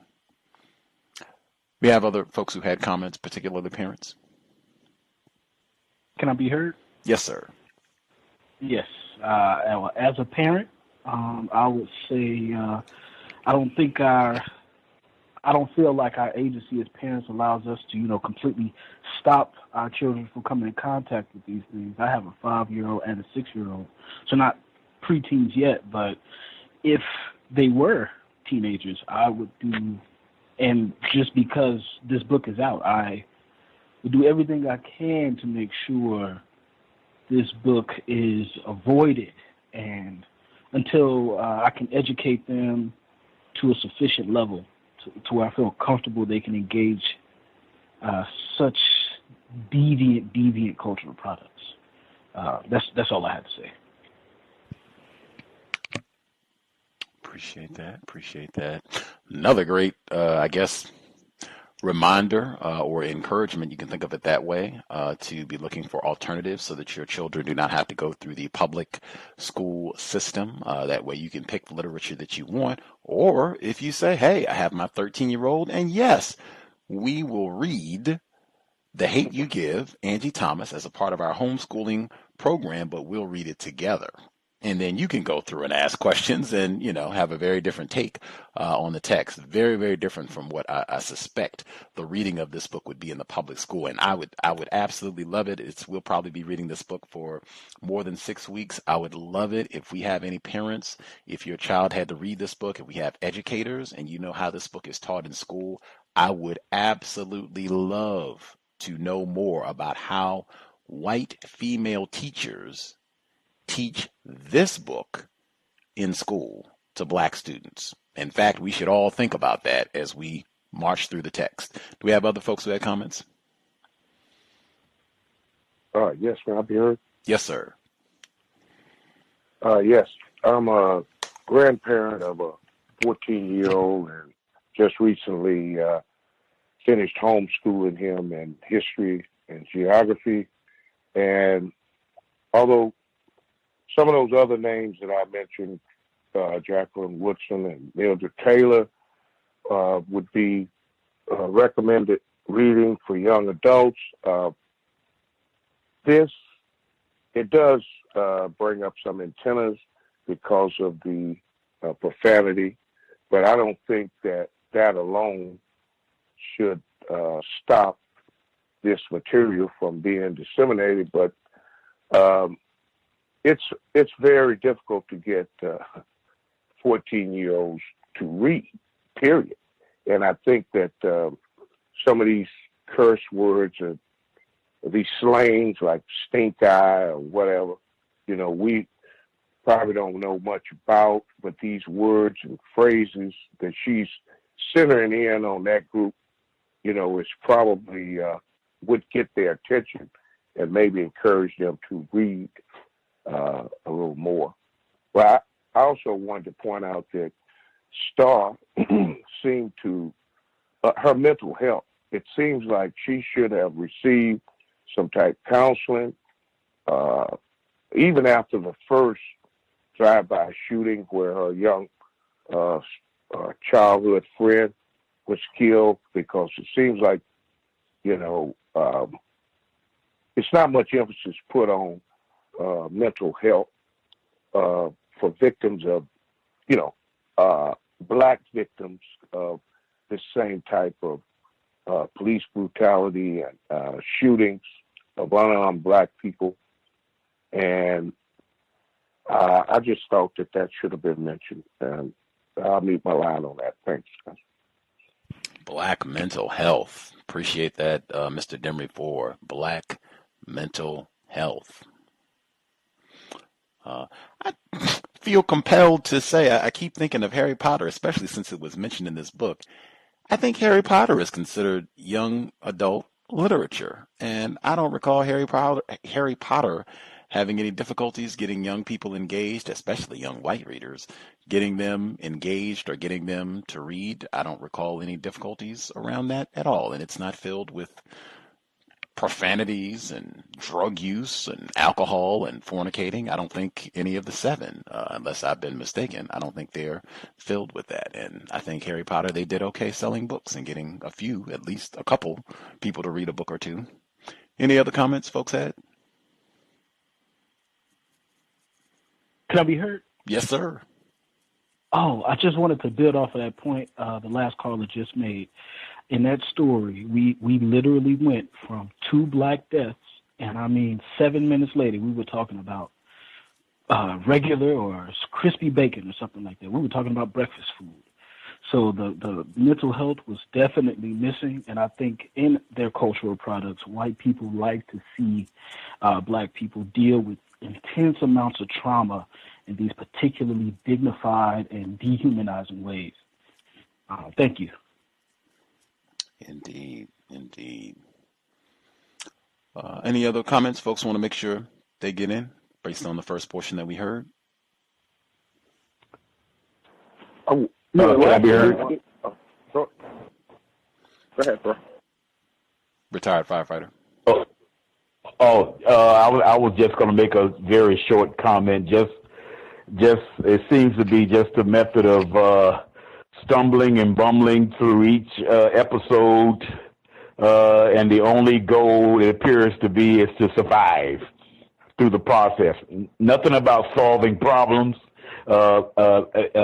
identifying problems, identifying the main problem, and then going about the means to solving problems is where I would say would be the ultimate. And this is not going to be the case. That's all I have to say. Thank you. Thomas in New York.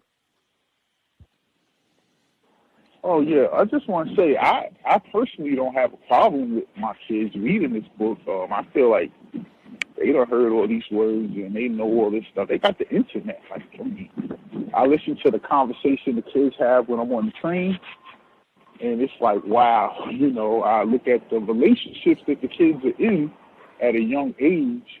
Thank God my kids aren't in any, but I mean, they've already decided, they're not going to be, going, the path of their parents, so this is reality. Just like when we used to listen to the music and it had curses and it was talking about the stuff that was really happening. I just don't think that it's constructive. But I don't have a problem with my kids at their age listening to reading this book. Right on, right on. Did we? Oh, I heard somebody. Yes, I wanted to say one last thing that she was mentioned. Seven was a half brother, and her mother and her father had been together since high school, but then 7 was 5 months, maybe 6 months older than she was. So it would indicate that Big Mouth, wasn't exactly, without malice as far as, sleeping around. I think that's what, she's trying to put out there is that, black people, you could have an uncle the same age as you are, all of this type of stuff. Somebody cross town could be, to have another family. Your father could have another family cross town. And, that's kind of unflattering. And it was probably, I don't know if it was necessary to, do all of that. I'll mute my line. Indeed. Any other folks, comments they want to make sure that they get in as we proceed?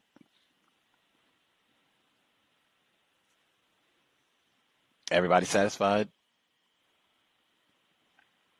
Right. We will pick back up. We are on chapter 3.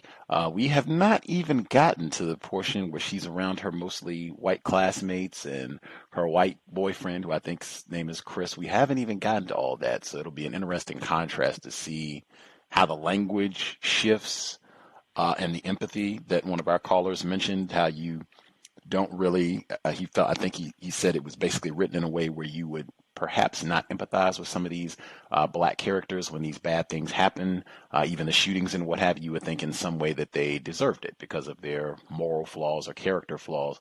We'll see if that continues or changes when we get to the white environment. But we will continue. We're in chapter 3. This is Angie Thomas's The Hate You Give. I'm trying to see if I can get you or at least close to where we are in chapter 3. The portion right after they were talking about the turkey bacon or regular bacon, and people are upset on Twitter. And she was saying that she normally would speak up and be the loudest voice, but she says now I am that person and I'm too afraid to speak. And that's where we're picking up at. So we're chapter 3, Context of White Supremacy, Angie Thomas's The Hate You Give. I want to stay home and watch The Fresh Prince of Bel-Air, my favorite show ever, hands down. I think I know every episode word for word. Yeah, it's hilarious, but it's also like seeing parts of my life on screen. I even relate to the theme song. A couple of gang members who were up to no good made trouble in my neighborhood and killed Natasha. My parents got scared, and although they didn't send me to my aunt and uncle in a rich neighborhood, they sent me to a bougie private school. I just wish I could be myself at Williamson, like Will was himself in Bel-Air. I kind of want to stay home so I can return Chris's calls, too. After last night, it feels stupid to be mad at him. Or I could call Haley and Maya. Those girls Kenya claims don't count as my friends. I guess I can see why she says that. I never invite them over. Why would I? They live in mini mansions. My house is just mini. I made the mistake of inviting them to a sleepover in 7th grade. Mama was going to let us do our nails, stay up all night, and eat as much pizza as we wanted. It was going to be as awesome as those weekends we had at Haley's, the ones we still have sometimes. I invited Kenya, too, so I could finally hang out with all 3 of them at once. Haley didn't come. Her dad didn't want her spending the night in the ghetto. I overheard my parents say that. Maya came, but ended up asking her parents to come get her that night. There was a drive-by around the corner, and the gunshots scared her. That's when I realized Williamson is one world, and Garden Heights is another, and I have to keep them separate. It doesn't matter what I'm thinking about doing today, though. My parents have their own plans for me. Mama tells me I'm going to the store with Daddy. Before 7 leaves for work, he comes to my room in his Best Buy polo and khakis and hugs me. "Love you," he says. See, that's why I hate it when somebody dies. People do stuff they wouldn't usually do. Even Mama hugs me longer and tighter with more sympathy than just because in it. Sakani, on the other hand, steals bacon off my plate, looks at my phone, and purposely steps on my foot on his way out. I love him for it. I bring a bowl of dog food and leftover bacon outside to our pit bull, Bricks. Daddy gave him his name 'cause he's always been as heavy as some bricks. Soon as he sees me, he jumps and fights to break free from his chain, and when I get close enough, his hyper butt jumps up my legs, nearly taking me down. "Get!" I say. He crouches onto the grass and stares up at me, whimpering with wide puppy dog eyes, the Bricks version of an apology. I know pit bulls can be aggressive, but Bricks is a baby most of the time, a big baby. Now, if somebody tries to break in our house or something, they won't meet the baby Bricks. While I feed Bricks and refill his water bowl, Daddy picks bunches of collard greens from his garden. He cuts roses that have blooms as big as my palms. Daddy spends hours out here every night, planting, tilling, and talking. He claims a good garden needs good conversation. About 30 minutes later, we're riding in his truck with the windows down. On the radio, Marvin Gaye asks, "What's going on?" It's still dark out, though the sun peeks through the clouds, and hardly anybody is outside. This early in the morning, it's easy to hear the rumbling of 18-wheelers on the freeway. Daddy hums to Marvin, but he couldn't carry a tune if it came in a box. He's wearing a Lakers jersey and no shirt underneath, revealing tattoos all over his arms. One of my baby photos smiles back at me, permanently etched on his arm with "something to live for, something to die for" written beneath it. Seven and Sakani are on his other arm with the same words beneath them. Love letters in the simplest form. "You want to talk about last night some more?" he asks. "Nah." "Aight. Whenever you wanna." Another love letter in the simplest form. We turn onto Marigold Avenue, where Garden Heights is waking up. Some ladies wearing floral headscarves come out the laundromat, carrying big baskets of clothes. Mr. Rubin unlocks the chains on his restaurant. His nephew, Tim, the cook, leans against the wall and wipes sleep from his eyes.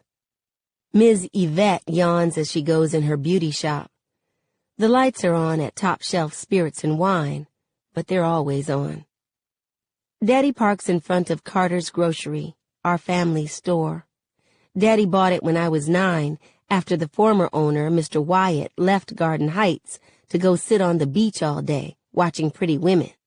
Mr. Wyatt's words, not mine. Mr. Wyatt was the only person who would hire Daddy when he got out of prison, and he later said Daddy was the only person he trusted to run the store.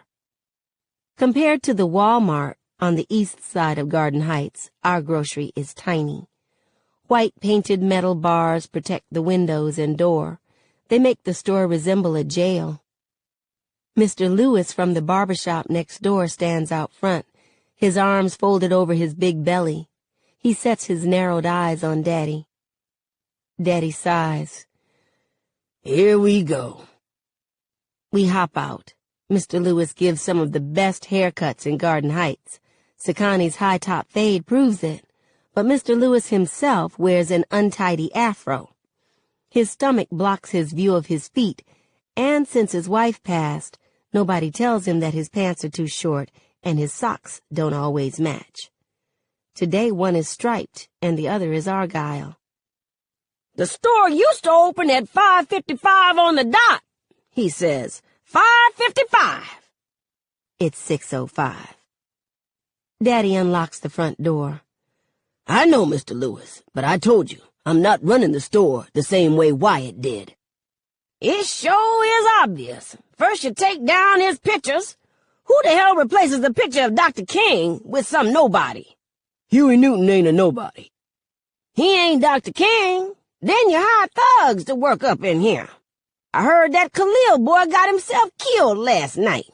He was probably selling that stuff. Mr. Lewis looks from Daddy's basketball jersey to his tattoos. Wonder where he get that idea from. Daddy's jaw tightens. Star, turn the coffee pot on for Mr. Lewis. So he can get the hell out of here, I say to myself, finishing Daddy's sentence for him. I flick the switch on the coffee pot at the self-serve table, which Huey Newton watches over from a photograph, his fist raised for black power. I'm supposed to replace the filter and put new coffee and water in, but for talking about Khalil, Mr. Lewis gets coffee made from day-old grounds. He limps through the aisles and gets a honey bun, an apple, and a pack of hog head cheese. He gives me the honey bun. Eat it up, girl, and you better not overcook it. I leave it in the microwave until the plastic wrapper swells and pops open. Mr. Lewis eats it soon as I take it out. That thing hot! He chews and blows at the same time. You heated it too long, girl. About to burn my mouth. When Mr. Lewis leaves, Daddy winks at me. The usual customers come in, like Mrs. Jackson, who insists on buying her greens from Daddy and nobody else. 4 red-eyed guys in sagging pants buy almost every bag of chips we have. Daddy tells them it's too early to be that blazed, and they laugh way too hard. One of them licks his next blunt as they leave. Around 11, Mrs. Rooks buys some roses and snacks for her bridge club meeting. She has droopy eyes and gold plating on her front teeth. Her wig is gold-colored, too. Y'all need to get some lotto tickets up in here, baby, she says, as Daddy rings her up and I bag her stuff. Tonight it's at 300 million. Daddy smiles. For real? What would you do with all that money, Mrs. Rooks? Shit, baby. The question is what I wouldn't do with all that money. Lord knows I'd get on the first plane out of here. Daddy laughs. Is that right? Then who gonna make red velvet cakes for us? Somebody else, 'cause I'd be gone. She points to the display of cigarettes behind us. Baby, hand me a pack of them Newports. Those are Nana's favorites, too. They used to be Daddy's favorites before I begged him to quit. I grab a pack and pass it to Mrs. Rooks. She's staring at me moments after, patting the pack against her palm, and I wait for it, the sympathy. "Baby, I heard what happened to Rosalie's grandboy," she says. "I'm so sorry. Y'all used to be friends, didn't you?" The used to stings, but I just say to Mrs. Rooks, "Yes, ma'am." She shakes her head. "Lord have mercy. My heart about broke when I heard. I tried to go over there and see Rosalie last night, but so many people were already at the house. Poor Rosalie. All she going through, and now this. Barbara said Rosalie not sure how she gonna pay to bury him. We talking about raising some money. Think you can help us out, Maverick?" "Oh, yeah. Let me know what y'all need, and it's done." She flashes those gold teeth in a smile. "Boy, it's good to see where the Lord done brought you. Your mama would be proud." Daddy nods heavily. Grandma's been gone 10 years, long enough that Daddy doesn't cry every day, but such a short while ago that if someone brings her up, it brings him down.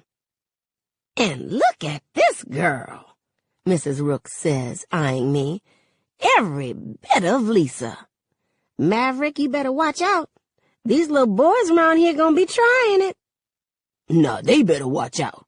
You know I ain't having that. She can't date till she 40. My hand drifts to my pocket, thinking of Chris and his texts. Shit, I left my phone at home. Needless to say, Daddy doesn't know a thing about Chris. We've been together over a year now. 7 knows, because he met Chris at school, and Mama figured it out when Chris would always visit me at Uncle Carlos's house, claiming he was my friend. One day she and Uncle Carlos walked in on us kissing, and they pointed out that friends don't kiss each other like that. I've never seen Chris get so red in my life. She and 7 are okay with me dating Chris, although if it was up to 7 I'd become a nun. But whatever. I can't get the guts to tell Daddy, though. And it's not just because he doesn't want me dating yet. The bigger issue is that Chris is white. At first I thought my mom might say something about it, but she was like, he could be polka dot as long as he's not a criminal and he's treating you right. Daddy, on the other hand, rants about how Halle Berry act like she can't get with brothers anymore, and how messed up that is. I mean, anytime he finds out a black person is with a white person, suddenly something's wrong with them. I don't want him looking at me like that. Luckily, Mama hasn't told him. She refuses to get in the middle of that fight. My boyfriend, my responsibility to tell Daddy. Mrs. Rooks leaves. Seconds later, the bell clangs. Kenya struts into the store. Her kicks are cute. Bazooka Joe Nike dunks that I haven't added to my collection. Kenya always wears fly sneakers. She goes to get her usual from the aisles. "Hey, Star. Hey, Uncle Maverick." "Hey, Kenya," Daddy answers, even though he's not her uncle, but her brother's dad. "You good?" She comes back with a jumbo bag of hot Cheetos and a Sprite. "Yeah, my mama want to know if my brother spent the night with y'all." There she goes calling 7 my brother, like she's the only one who can claim him. It's annoying as hell. "Tell your mama I'll call her later," Daddy says. Okay. Kenya pays for her stuff and makes eye contact with me. She jerks her head a little to the side. "I'm gonna sweep the aisles," I tell Daddy. Kenya follows me. I grab the broom and go to the produce aisle on the other side of the store. Some grapes have spilled out from those red-eyed guys sampling before buying. I barely start sweeping before Kenya starts talking. "I heard about Khalil," she says. "I'm so sorry, Star. You okay?" I make myself nod. I just can't believe it, you know? It had been a while since I saw him, but it hurts. Kenya says what I can't. Yeah. Fuck. I feel the tears coming. I'm not gonna cry. I'm not gonna cry. I'm not gonna cry. I kinda hoped he'd be in here when I walked in, she says softly, like he used to be, bagging groceries in that ugly apron. The green one, I mutter. Yeah, talking about how women love a man in uniform. I stare at the floor. If I cry now, I may never stop. Kenya pops her hot Cheetos open and holds the bag toward me. Comfort food. I reach in and get a couple. Thanks. No problem. We munch on Cheetos. Khalil's supposed to be here with us. So, I say, and my voice is all rough. You and Denasia got into it last night?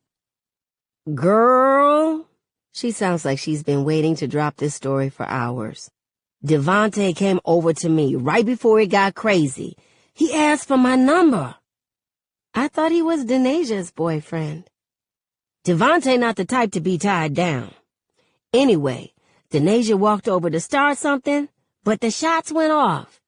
We ended up running down the same street, and I clocked her ass. It was so funny. You should have seen it. I would have rather seen that instead of Officer 115 or Khalil staring at the sky or all that blood. My stomach twists again. Kenya waves her hand in front of me. Hey, you okay? I blink Khalil and that cop away. Yeah, I'm good. You sure? You real quiet. Yeah. She lets it drop, and I let her tell me about the second round she has planned for Denasia. Daddy calls me up front. When I get there, he hands me a 20. Give me some beef ribs from Reuben's, and I want potato salad and fried okra, I say. That's what he always has on Saturdays. He kisses my cheek. You know your daddy. Get whatever you want, baby. Kenya follows me out the store. We wait for a car to pass, the music blasting and the driver reclines so far back that only the tip of his nose seems to nod to the song. We cross the street to Reuben's. The smoky aroma hits us on the sidewalk, and a blues song pours outside. Inside, the walls are covered with photographs of civil rights leaders, politicians, and celebrities who have eaten here, like James Brown and pre-heart bypass Bill Clinton. There's a picture of Dr. King and a much younger Mr. Reuben. A bulletproof partition separates the customers from the cashier. I fan myself after a few minutes in line. The air conditioner in the window stopped working months ago, and the smoker heats up the whole building. When we get to the front of the line, Mr. Reuben greets us with a gap-toothed smile from behind the partition. Hey, Star and Kenya, how y'all doing? Mr. Reuben is one of the only people around here who actually calls me by my name. He remembers everybody's name somehow. Hey, Mr. Reuben, I say. My daddy wants his usual.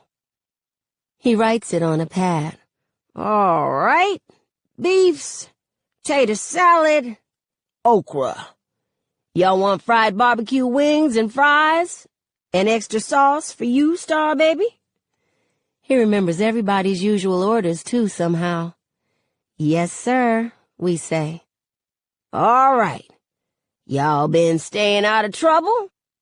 Yes, sir, Kenya lies with ease. How about some pound cake on the house, then? Reward for good behavior. We say yeah and thank him. But see, Mr. Reuben could know about Kenya's fight and would offer her pound cake regardless. He's nice like that. He gives kids free meals if they bring in their report cards. If it's a good one, he'll make a copy and put it on the all-star wall. If it's bad, as long as they own up to it and promise to do better, he'll still give them a meal. It's gonna take about 15 minutes, he says. That means sit and wait till your number is called. We find a table next to some white guys. You rarely see white people in Garden Heights, but when you do, they're usually at Rubens. The men watch the news on the box TV in the corner of the ceiling. I munch on some of Kenya's hot Cheetos. They would taste much better with cheese sauce on them. Has there been anything on the news about Khalil? She pays more attention to her phone. Yeah, like I watch the news. I think I saw something on Twitter, though. I wait. Between a story about a bad car accident on the freeway and a garbage bag of live puppies that was found in a park, there's a short story about an officer-involved shooting that is being investigated. They don't even say Khalil's name. Some bullshit. We get our food and head back to the store. Right as we cross the street, a gray BMW pulls up beside us, bass thumping inside like the car has a heartbeat. The driver's side window rolls down, smoke drifts out, and the male 300-pound version of Kenya smiles at us. What up, Queens? Kenya leans in through the window and kisses his cheek. Hey, Daddy. Hey, Star, he says. Now gonna say hey to your uncle? You ain't my uncle, I wanna say. You ain't shit to me, and if you touch my brother again, I'll... Hey, King, I finally mumble. His smile fades like he hears my thoughts. He puffs on a cigar and blows smoke from the corner of his mouth. 2 tears are tattooed under his left eye. 2 lives he's taken, at least. I see y'all been to Rubens. Here. He holds out 2 fat rolls of money. Make up for whatever y'all spent. Kenya takes one easily, but I'm not touching that dirty money. No thanks. Go on, Queen. King winks. Take some money from your godfather. Nah, she good, Daddy says. He walks toward us. Daddy leans against the car window so he's eye level with King and gives him one of those guy handshakes with so many movements you wonder how they remember it. Big Mav, Kenya's dad says with a grin. What up, King? Don't call me that shit.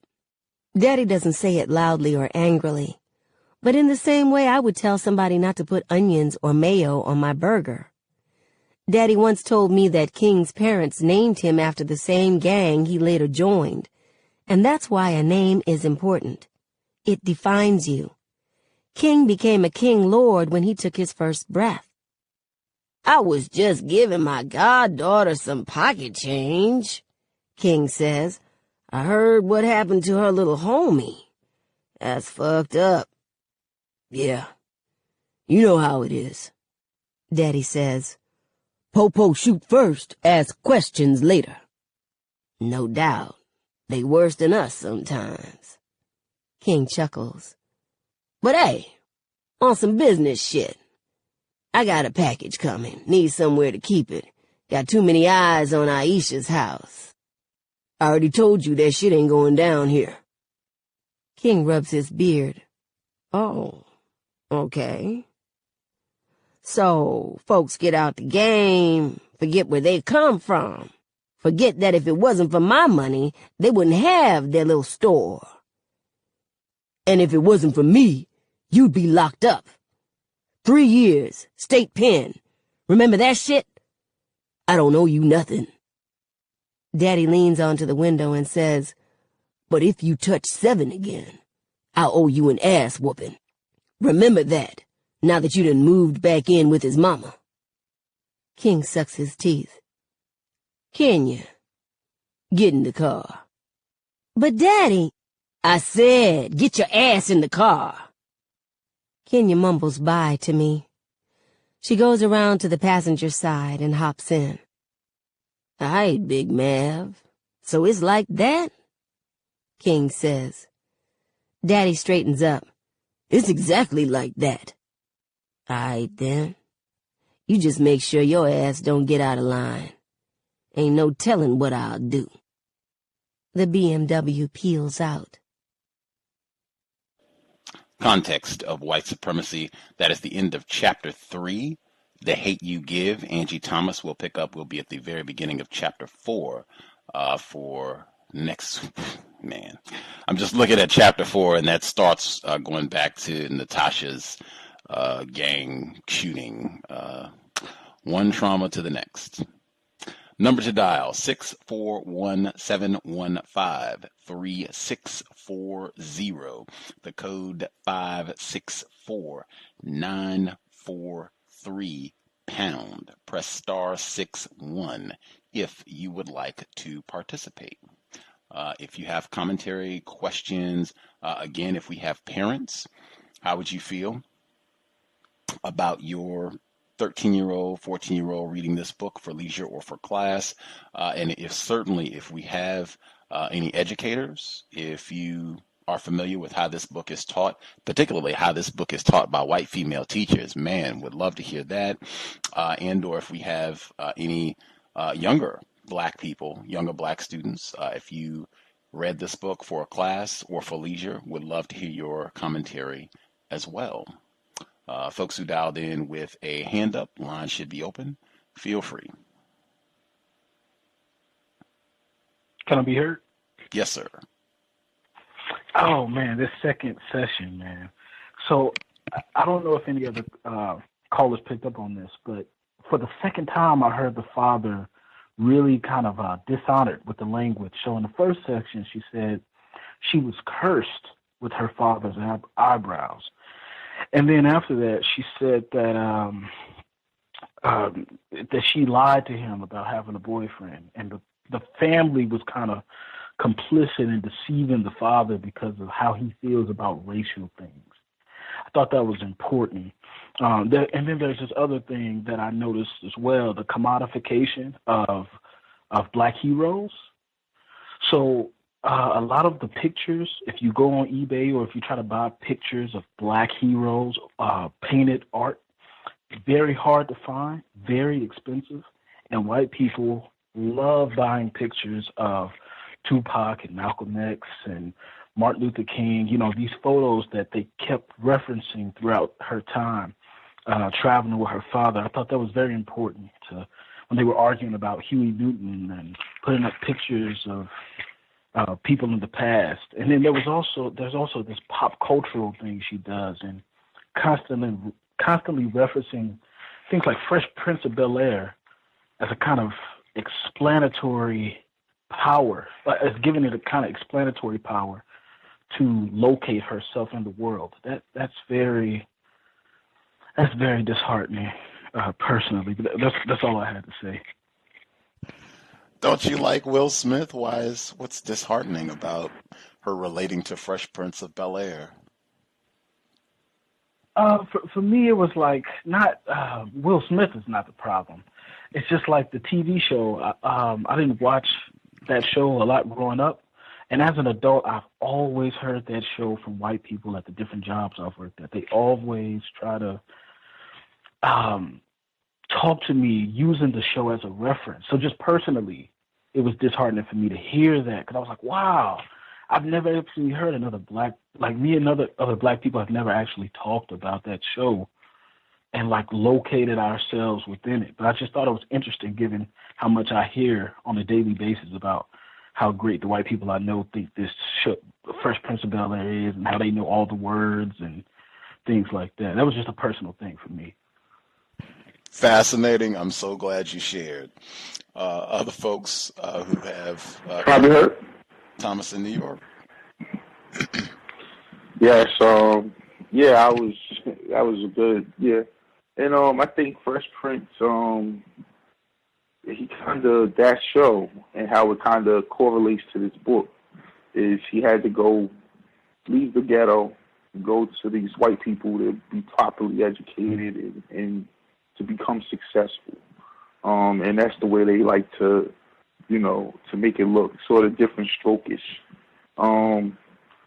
She said two worlds, and then she made it like one perfect white world one dysfunctional black world. And you know, problem I have is that, and when you have a book, is you can't separate these two worlds. You know, this is your time to explain how these two worlds became two different worlds. This is your time to explain what exactly happened that created black society to be the way it is, and how come the school where you go and how everyone lives in mini mansions, how come that is. You know, she didn't do any explanation on that at all. You know, she separating the two worlds the same way white people do. You know, with no one taking blame, no one acknowledging the reason that the black society is dysfunctional is because of white people and the white supremacy. How do you have this book, and we're in chapter 3, and I haven't heard her mention racism, white supremacy one time, and it's like everything that's happening is because of racism, white supremacy. That joke when the guy came in and he made the Huey Newton reference, it kind of reminded me of Cedric the Entertainer in Barbershop when he took a poke at Rosa Parks. It was just unnecessary. You know, why even put that in there? I don't know of black people, you know, walking in establishment taking shots at other black people that's on the walls. You know, I've seen a lot of black establishments with pictures of black people that they hold in high regard on the wall, and I've never went in there or saw someone go in there and say anything bad about them. So I just thought that was just thrown in there just to show more anti-blackness, which is another reason why I'm sure white people like this book. They love anti-blackness. Hip-hop is their favorite music. When you look at the characters, every character so far, you know, like someone pointed out, even the father having these children with two different women around the same time, every character has been flawed. And except for, it's only been one white character, the cop. And so far, he hasn't been flawed. No one has said that his shooting was unjustified. No one has mentioned that his shooting was done out of police brutality. It's just been, you know, he wasn't supposed to move, and as it was playing out, he's breaking all the rules. Like it was his fault, you know. So I just feel like it's just going to be tacky once we get to the white people, and I'll mute my line. Can I be heard? Retired firefighter. Yes, sir. This part for some reason reminds me of the I forgot her guest. I forgot her name. She was a former guest on your program. She wrote the book about the guide for black males. I just can't think of her name right now. She was in the Nation of Islam. Anyway, she mentioned about the idea of how incorrect the statement is falling in love. And I said that to say when a attempted parent, a non-white black person especially, an attempted parent takes a child and place them into an environment where everywhere they look, they don't see a reflection of themselves. You may not be verbally communicating with that child, but you're definitely communicating with them in some of the most profound ways that there is. And it could be very confusing. It could be very confusing, but it would give off a message to that non-white black child that, hey, these people are something that I should pay attention to and place them as being better than me, or from a situation to whereas they are, I should accept that person as being to accept the idea of that I can be intimate with that person. it's all right to do so. That's basically what that parent is doing, especially, and I'm not saying that that's something that one should not do. Try to put your child in the best institution for education that you possibly can. But don't just drop them in that environment without some strenuous counseling of what you are there for, why you are there, and what is expected, what is the constructive outcome that's expected in that institution, and keep a vigilance on that on a daily basis when you do that. And I mean, although this is a fictional story, I would doubt but I do know it happens in real life. I doubt very seriously that is done with a lot of non-white black parents when they do that with their child. Now, on the opposite level, as was mentioned in the last reading, a white person coming into an area where it's full of non-white people, they come with a purpose. And when it comes to sex, they come with the idea of not trying to have any type of long relationship with that non-white black person, but to just have sex. And they control, and like Malcolm X said in a speech years ago, they control that. They control the sexual employees, as they call, as popular being called now. They control all of that. So that's my take on that situation, because that is real life in some cases, unfortunately. The question you asked about white female teacher, and you were specific, white female teacher, on this book. Being that I'm 60 years old, my only constructive memory of a white female teacher, and I had very few. I can remember only two. But the only constructive memory I have of a white female teacher, was she was interpreting for us Sly and the Family Stone's cut "Stand." I don't know if you know the song that I'm talking about, but it is still a very constructive song, and she was basically interpreting that to us as sixth graders. That's the only constructive memory I have of a white female teacher in my whole entire professional venture, and I have a master's degree. So that's all I have to say on that. Thank you. Right on.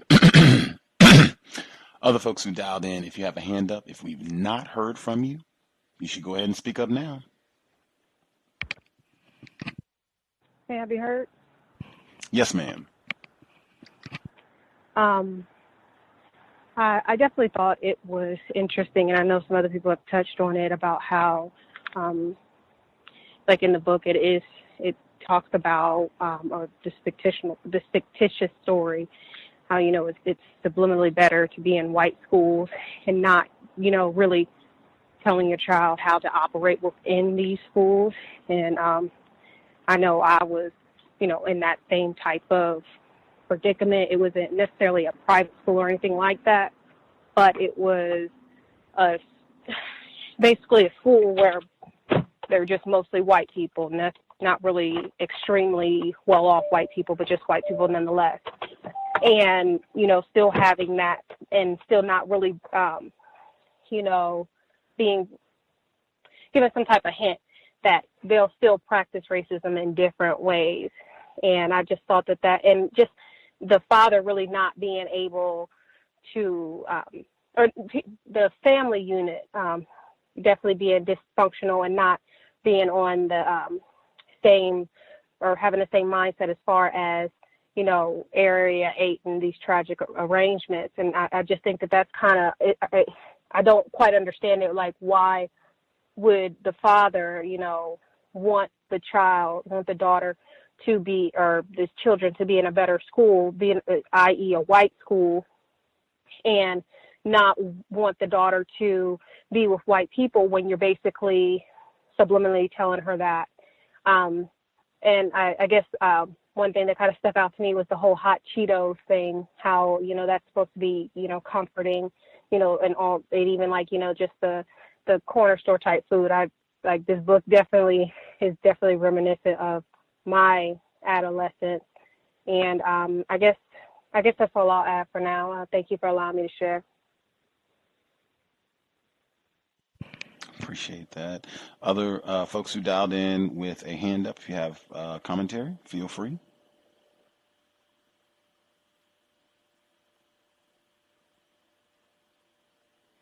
Do we Yes, have? may I be heard? Yes, sir, Mr. Demi4. Okay, I want to mention the way she referred to the police officer as 115.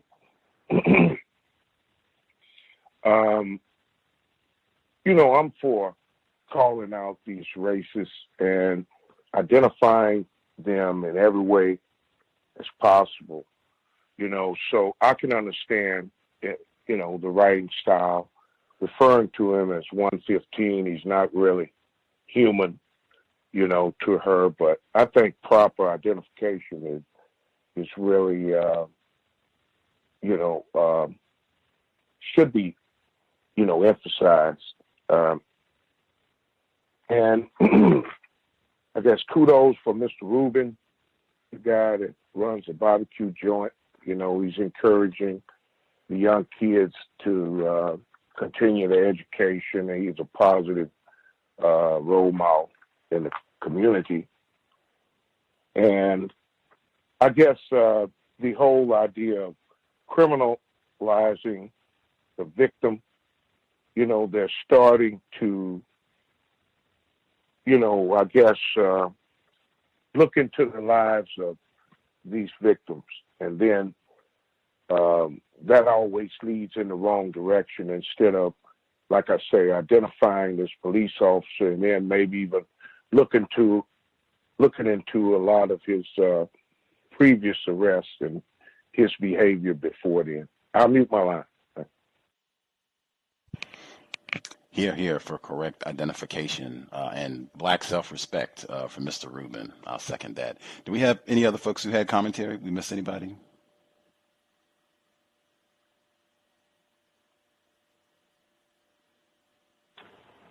Can I be heard? Yes, sir. Yeah, I had one more comment. During the first section, I wanted to mention just with they have very, very precise labels and mentioning of black heroes and black figures. And I think this particular product is demonstrative in the same way that Ta-Nehisi Coates' book, Between the World and Me, was a kind of exposition of and surveillance of black life. This kind of exposition to this crowd in a way that I don't think is constructive, but I think it's very interesting the amount of attention white people pay to our cultural systems. So the brother of the main character, whose name is Seven, I just suspect that name comes from the nations of gods and earths. And I just think it's very interesting it found its way here on the New York Times bestseller list. So I just wanted to throw that out there. I think they do I think they put in a lot of work at surveilling our relationships and then reinterpreting them with those negative moral characteristics. So to kind of preempt us for the bad things that happen to these black characters, to kind of normalize their trauma throughout the story. Normalizing black pathology. Number again, 641-715-3640.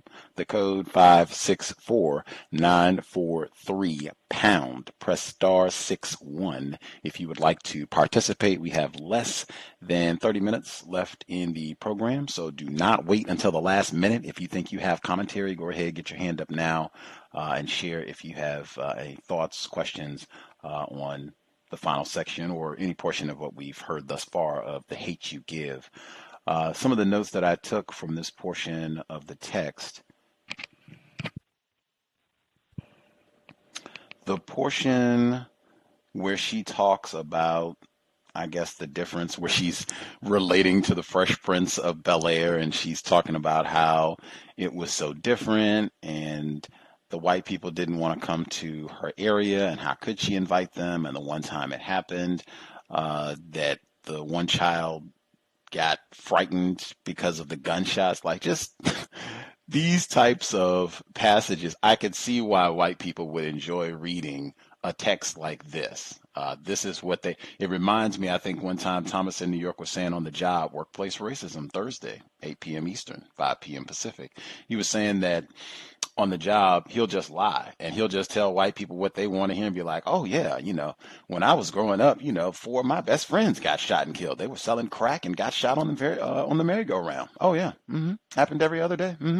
And they just eat all that up. They love that sort of thing. That's what normalizing black pathology. That's what they like to see. That's what they want to hear anyway. They work hard to produce monsters and monstrosities, as Mr. Fuller calls it. But I mean, to just, man, like, really? Like, I'm sure that is the case, that for some black people, that is true. I know that is the case. But I mean, there are tons of black people that is not the case. And I mean, there are lots of whites. Man, again, that opioid crisis, there are tons and tons and tons of whites. There is no group of people on the planet more dangerous than racist man, racist woman, racist child. I think I've said this in many of our book clubs. They are the gangsters, not black people, the dangerous folks to be around.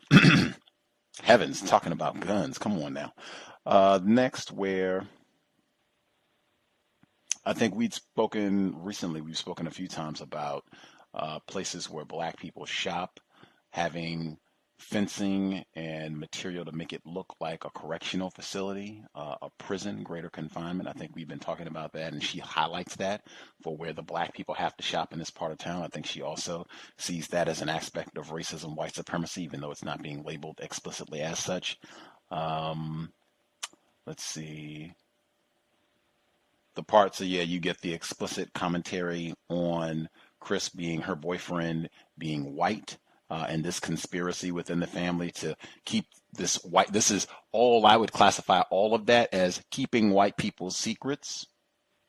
Pieces of a puzzle. Renethia Tate, Pam, many others have talked about this. Mr. Fuller, keeping white people's secrets and not sharing constructive information with maybe the one non-white person who has the correct suspicion about individuals classified as white, to deceive him so that he doesn't know this pertinent piece of information about his daughter. And I also thought it was important that the father who opposes this relationship, I think it'll be interesting to see how that evolves, if he finds out or if he gives any commentary to this, to just see, how that's depicted. Yeah, that's going to be very interesting to see how all that unfolds. But the father is not giving logic. Where the paragraph where it says, at first I thought my mom might say something about it, but she was like, he could be polka dot as long as he's not criminal and he's treating you right. That's standard rhetoric. You hear that all the time, right? Daddy, on the other hand, rants about how Halle Berry act like she can't get with brothers anymore and how messed up that is. I mean, anytime he finds out a black person is with a white person, suddenly something's wrong with them. I don't want him looking at me like that. That's not specific.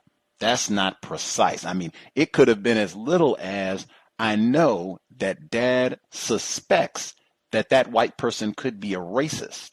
He will oppose this. He won't look at this as there's something wrong with me. He'll look at this as you're dating someone who could be a racist. It could be as simple as that. You don't even have to get into all of the details about why this is a tragic arrangement and what did Pam say and Renethia Tate said that and Mr. You don't even have to get it. He suspects that this white person could be a racist. That would be it, and that would be sound counter-racist logic. You just get this, jargon, it makes it very easy to dismiss you as someone who is foolish. And in fact, I would not be surprised. Now, I don't know. She said Maverick was her favorite character, so I don't know. But it would not. What generally happens, someone who sounds like Maverick, you end up being painted as a racist. I don't know what's going to happen, how this will evolve in the book, but I will be very, particularly given what she said in an interview this week about Chris and why he's in the book. Man, I am very, very eager to see what happens. Does the father find out about this? Does he have anything to say about this? To see how that will, Continuing. The shoes. Let's see. I can put this with the shoes, the music, Fresh Prince of Bel-Air, the Cheetos. I've eaten a lot of Cheetos in my life as well. Put that with red. When I read the portion about the shoes, where she went into the specifics, that Kenya got Bazooka Joe, Nike Dunks. And this is true to Miss Angie Thomas's heart, because she did an interview and she said that she has a sneaker fetish. She's a big shoe fan. And that's kind of something that gets attached to black people a lot as well. And what they call black culture, referencing black people in this part of the world, the United States, black culture is absolute rubbish.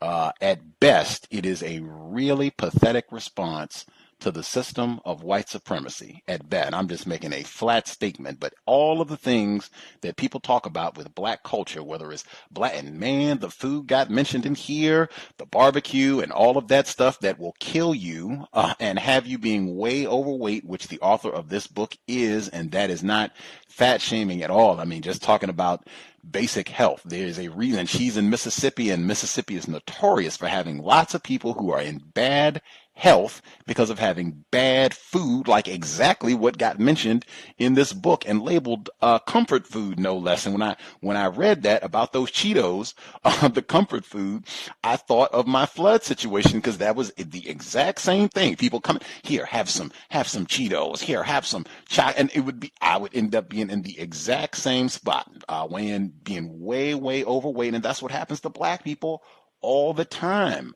We mentioned that when I was talking about my flood situation. You get these traumas. It's certainly, for most of us, it's not going to be someone getting shot and killed on a regular basis, but just the daily traumas of white people mistreating us on the job, and as we move about in our world, and coming back and getting bad food at the little corner store, or if you have a food desert, wherever you can get it from, but getting bad food to try to compensate for feeling so bad and being violated on a constant basis. And that just ends up totally eroding our health in a variety of ways. But that I kept seeing that with the food, and just, you can lump that all together. All of the things that people associate, the music, the food, all of it, the handshakes, the hair, all of it. Rubbish, pathetic response to racism, white supremacy that came through when I got to the spot about the shoes. Pathetic response to racism, white supremacy. Continuing. Black mental health, the portion where she was saying, I feel tears coming, I'm not going to cry, not being able to be honest about how we think, how we feel, at times when we've just been devastated and we're not even allowed to feel that way. We have to pretend that that's not the case. I think that a lot of black people empathize with that, and that's another part of black mental health that goes into why we end up being stressed and overweight and hypertension, high blood pressure, all of the above. I did not appreciate the paragraph, talk about unnecessary jab. I think Thomas in New York said that when the comment was made about Huey P. Newton. And I do hear black people make less than flattering remarks about various members of the Black Panther Party frequently. And I just equate that to or conclude that whites have been extremely successful with their COINTELPRO counterintelligence program. They have been extremely successful with convincing many black people that the Black Panthers in general, or specific members, Huey P. Newton or whoever it happens to be, that they were just, worthless punks, thugs, no one to regard. I've heard that from a lot of black people, like directly to my face. But I did not appreciate and thought it was a totally unnecessary jab. The Kenya follows me. I grab the broom and go to the produce aisle on the other side of the store. Some grapes have spilled out from those red-eyed guys sampling before buying. To just have an overabundance, which is in the first 3 chapters of the book, of weed smoking black people on every other page, 6 o'clock. It doesn't matter what time of day it is. Like, I just do not. And this is a young adult book again. Like, why do we have to have this emphasis on projecting black people under the influence of weed and alcohol and drugs at all times of day. And for young adult literature, I just have to keep emphasizing that, because that, for me, like, just puts it in a whole nother category. It's not like we're reading Iceberg Slim where, hey, we know this is intended for adults. This is for 13-year-olds. Like, this is what I want a 13-year-old reading, just to get page after page after page of high and drunk black people all times of day and night. Continuing, the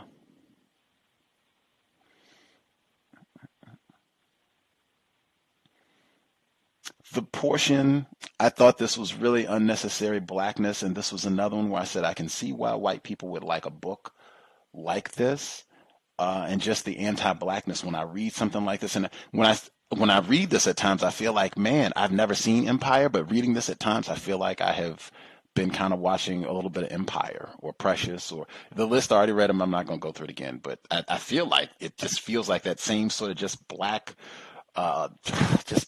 trauma genre content that I despise. But when she says, Devante, not the type to be tied down. Anyway, Denasia walked over to start something, but the shots went off. We ended up running down the same street, and I clocked her ass. It was so funny. You should have seen it.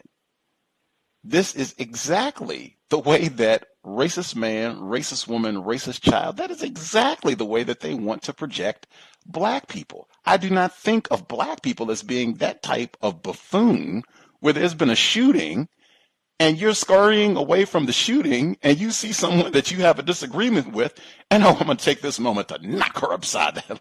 That is not my depiction of black people. I'm not saying that such black people do not exist. I know they do. That is not what we are aspiring for. That is not what I'm gleeful that that sort of depiction of black people spent 38 weeks on the New York Times bestseller list. Yes, I think that is great. And I think white people reading that is going to prevent another Trayvon Martin. Yes. Continuing, when she listed the celebrities that are up on the wall, and it was James Brown, pre-heart bypass, Bill Clinton, Dr. King, and what have you.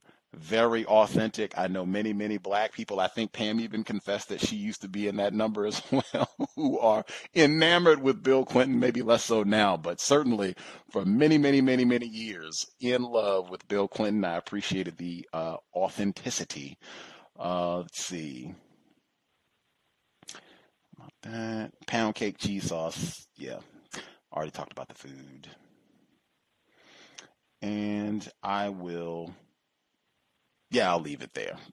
I'll leave it there. We have other folks who had commentary they wanted to share. If we missed anybody who has a hand up who did not get to share, if we have any folks who have an extra comment, or if I have said anything that does not make sense or been talking wacky, make sure you point that out as well.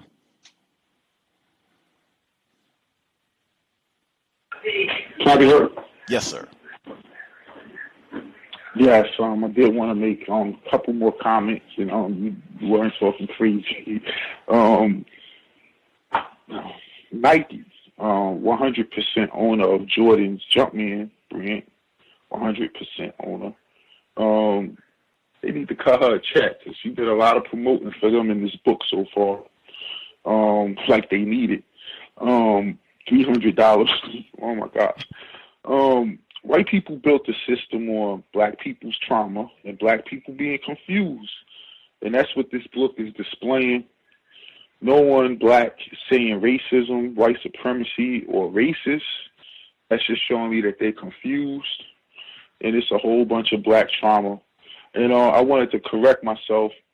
The black owner, as someone pointed out, he has been so far unflawed black character.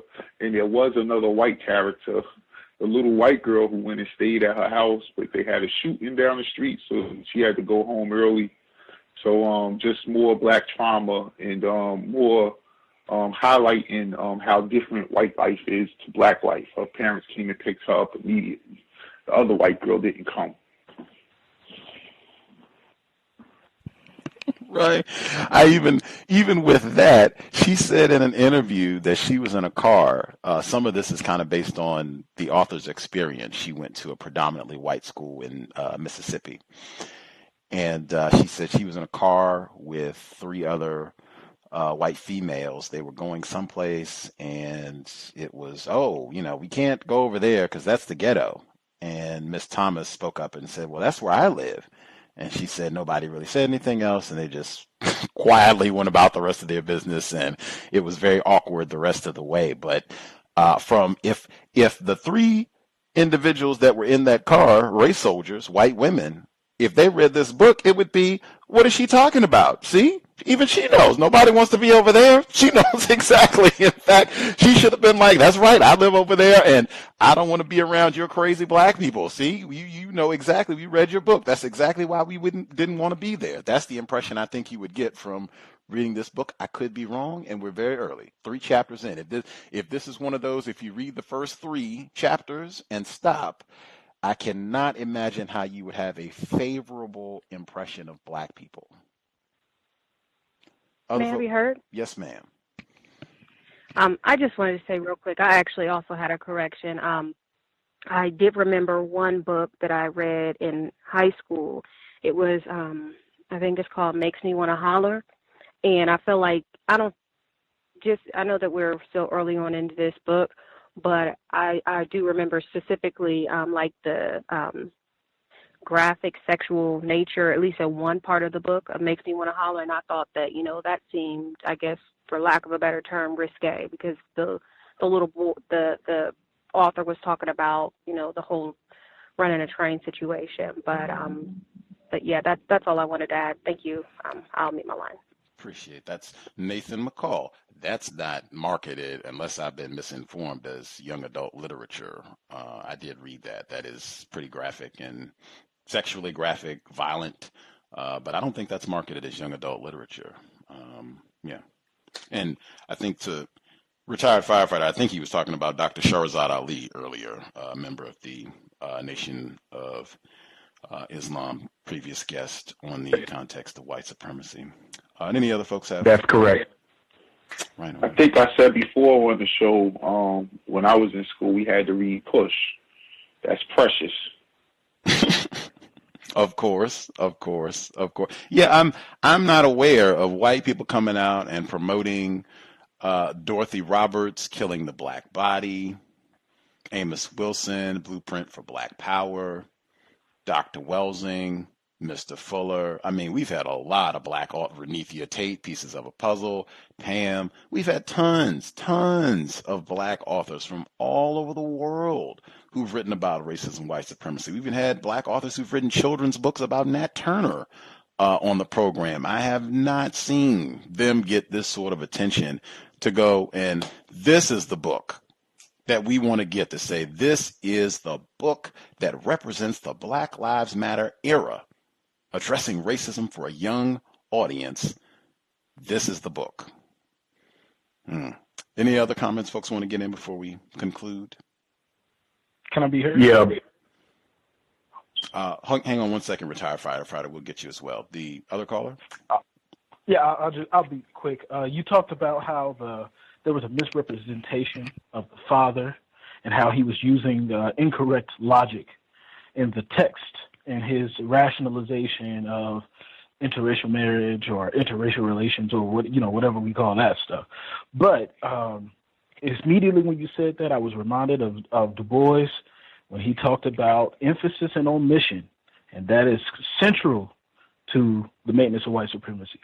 Emphasis and omission to make children believe that everything in the world that was great was white. And that's all I wanted to say. Thank you. Appreciate that. Retired firefighter, thank you for your patience. Yes, sir. I was just going to briefly say that the part of the last reading where the 2, I believe, white females was at the I guess pajama party, if that's what it's called. In real life is a tendency that those examples of white supremacists end up being quote unquote authorities on black people. And what I mean by that metaphor, authorities, is when there are some non-white black people who are attempting to take efforts towards solving the problem.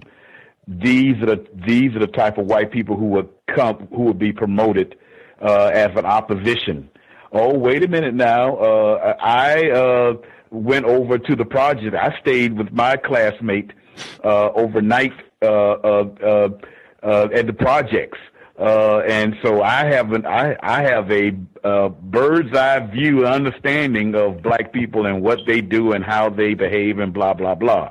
That sort of thing. I've actually saw that when I was working in a training part of the fire department, where this ugly white female spent most of her time in the office speaking speaking in terms such as that, almost bragging about how she would come and spend the night in the projects, that sort of thing. And because white people like that have an understanding and know that for the most part, black people are not going to harm them at all. We would harm each other more than we would harm a white person under those circumstances. And just a thought that I had. Thank you. May I be heard? Yes, sir, Mr. Demi-Four. Oh, yeah. I wanted to make sure I brought up the part when the officer got right behind Khalif and then followed him until it was a dark part of town or, some isolated place. That, and then talking about the broken headlight, that's a pattern. And I was even caught up in that early in my life. Stop, said it was a broken tail light, but then illegal stop and illegal search.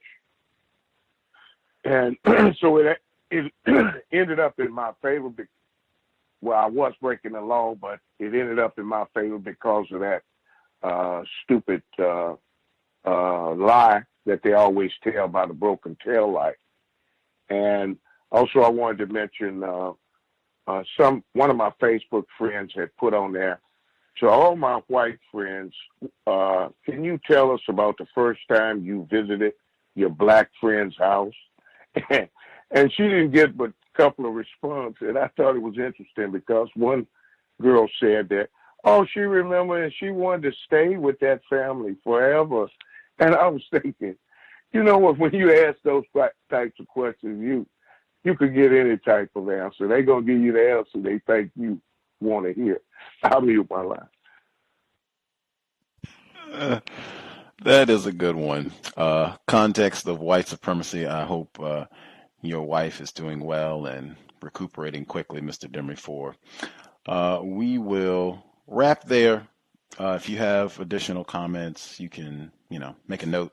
This book it's not very long, but it's long enough that we'll be reading it for more than 5 weeks. So you will have ample time if you have additional comments to share as we proceed. We haven't even got to the quote unquote interracial relationship. So we haven't even got to the juicy bits. We just had lots of trauma for 3 chapters this week.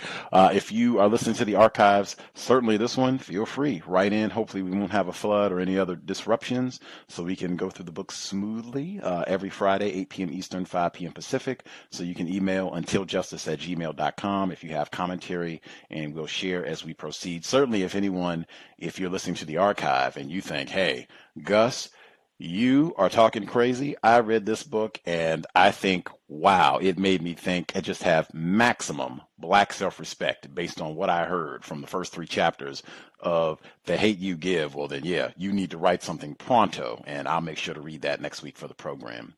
We'll be here tomorrow, 9 p.m. Eastern, 6 p.m. Pacific. Compensatory call-in. Tune in. We'll review what went down the last 7 days.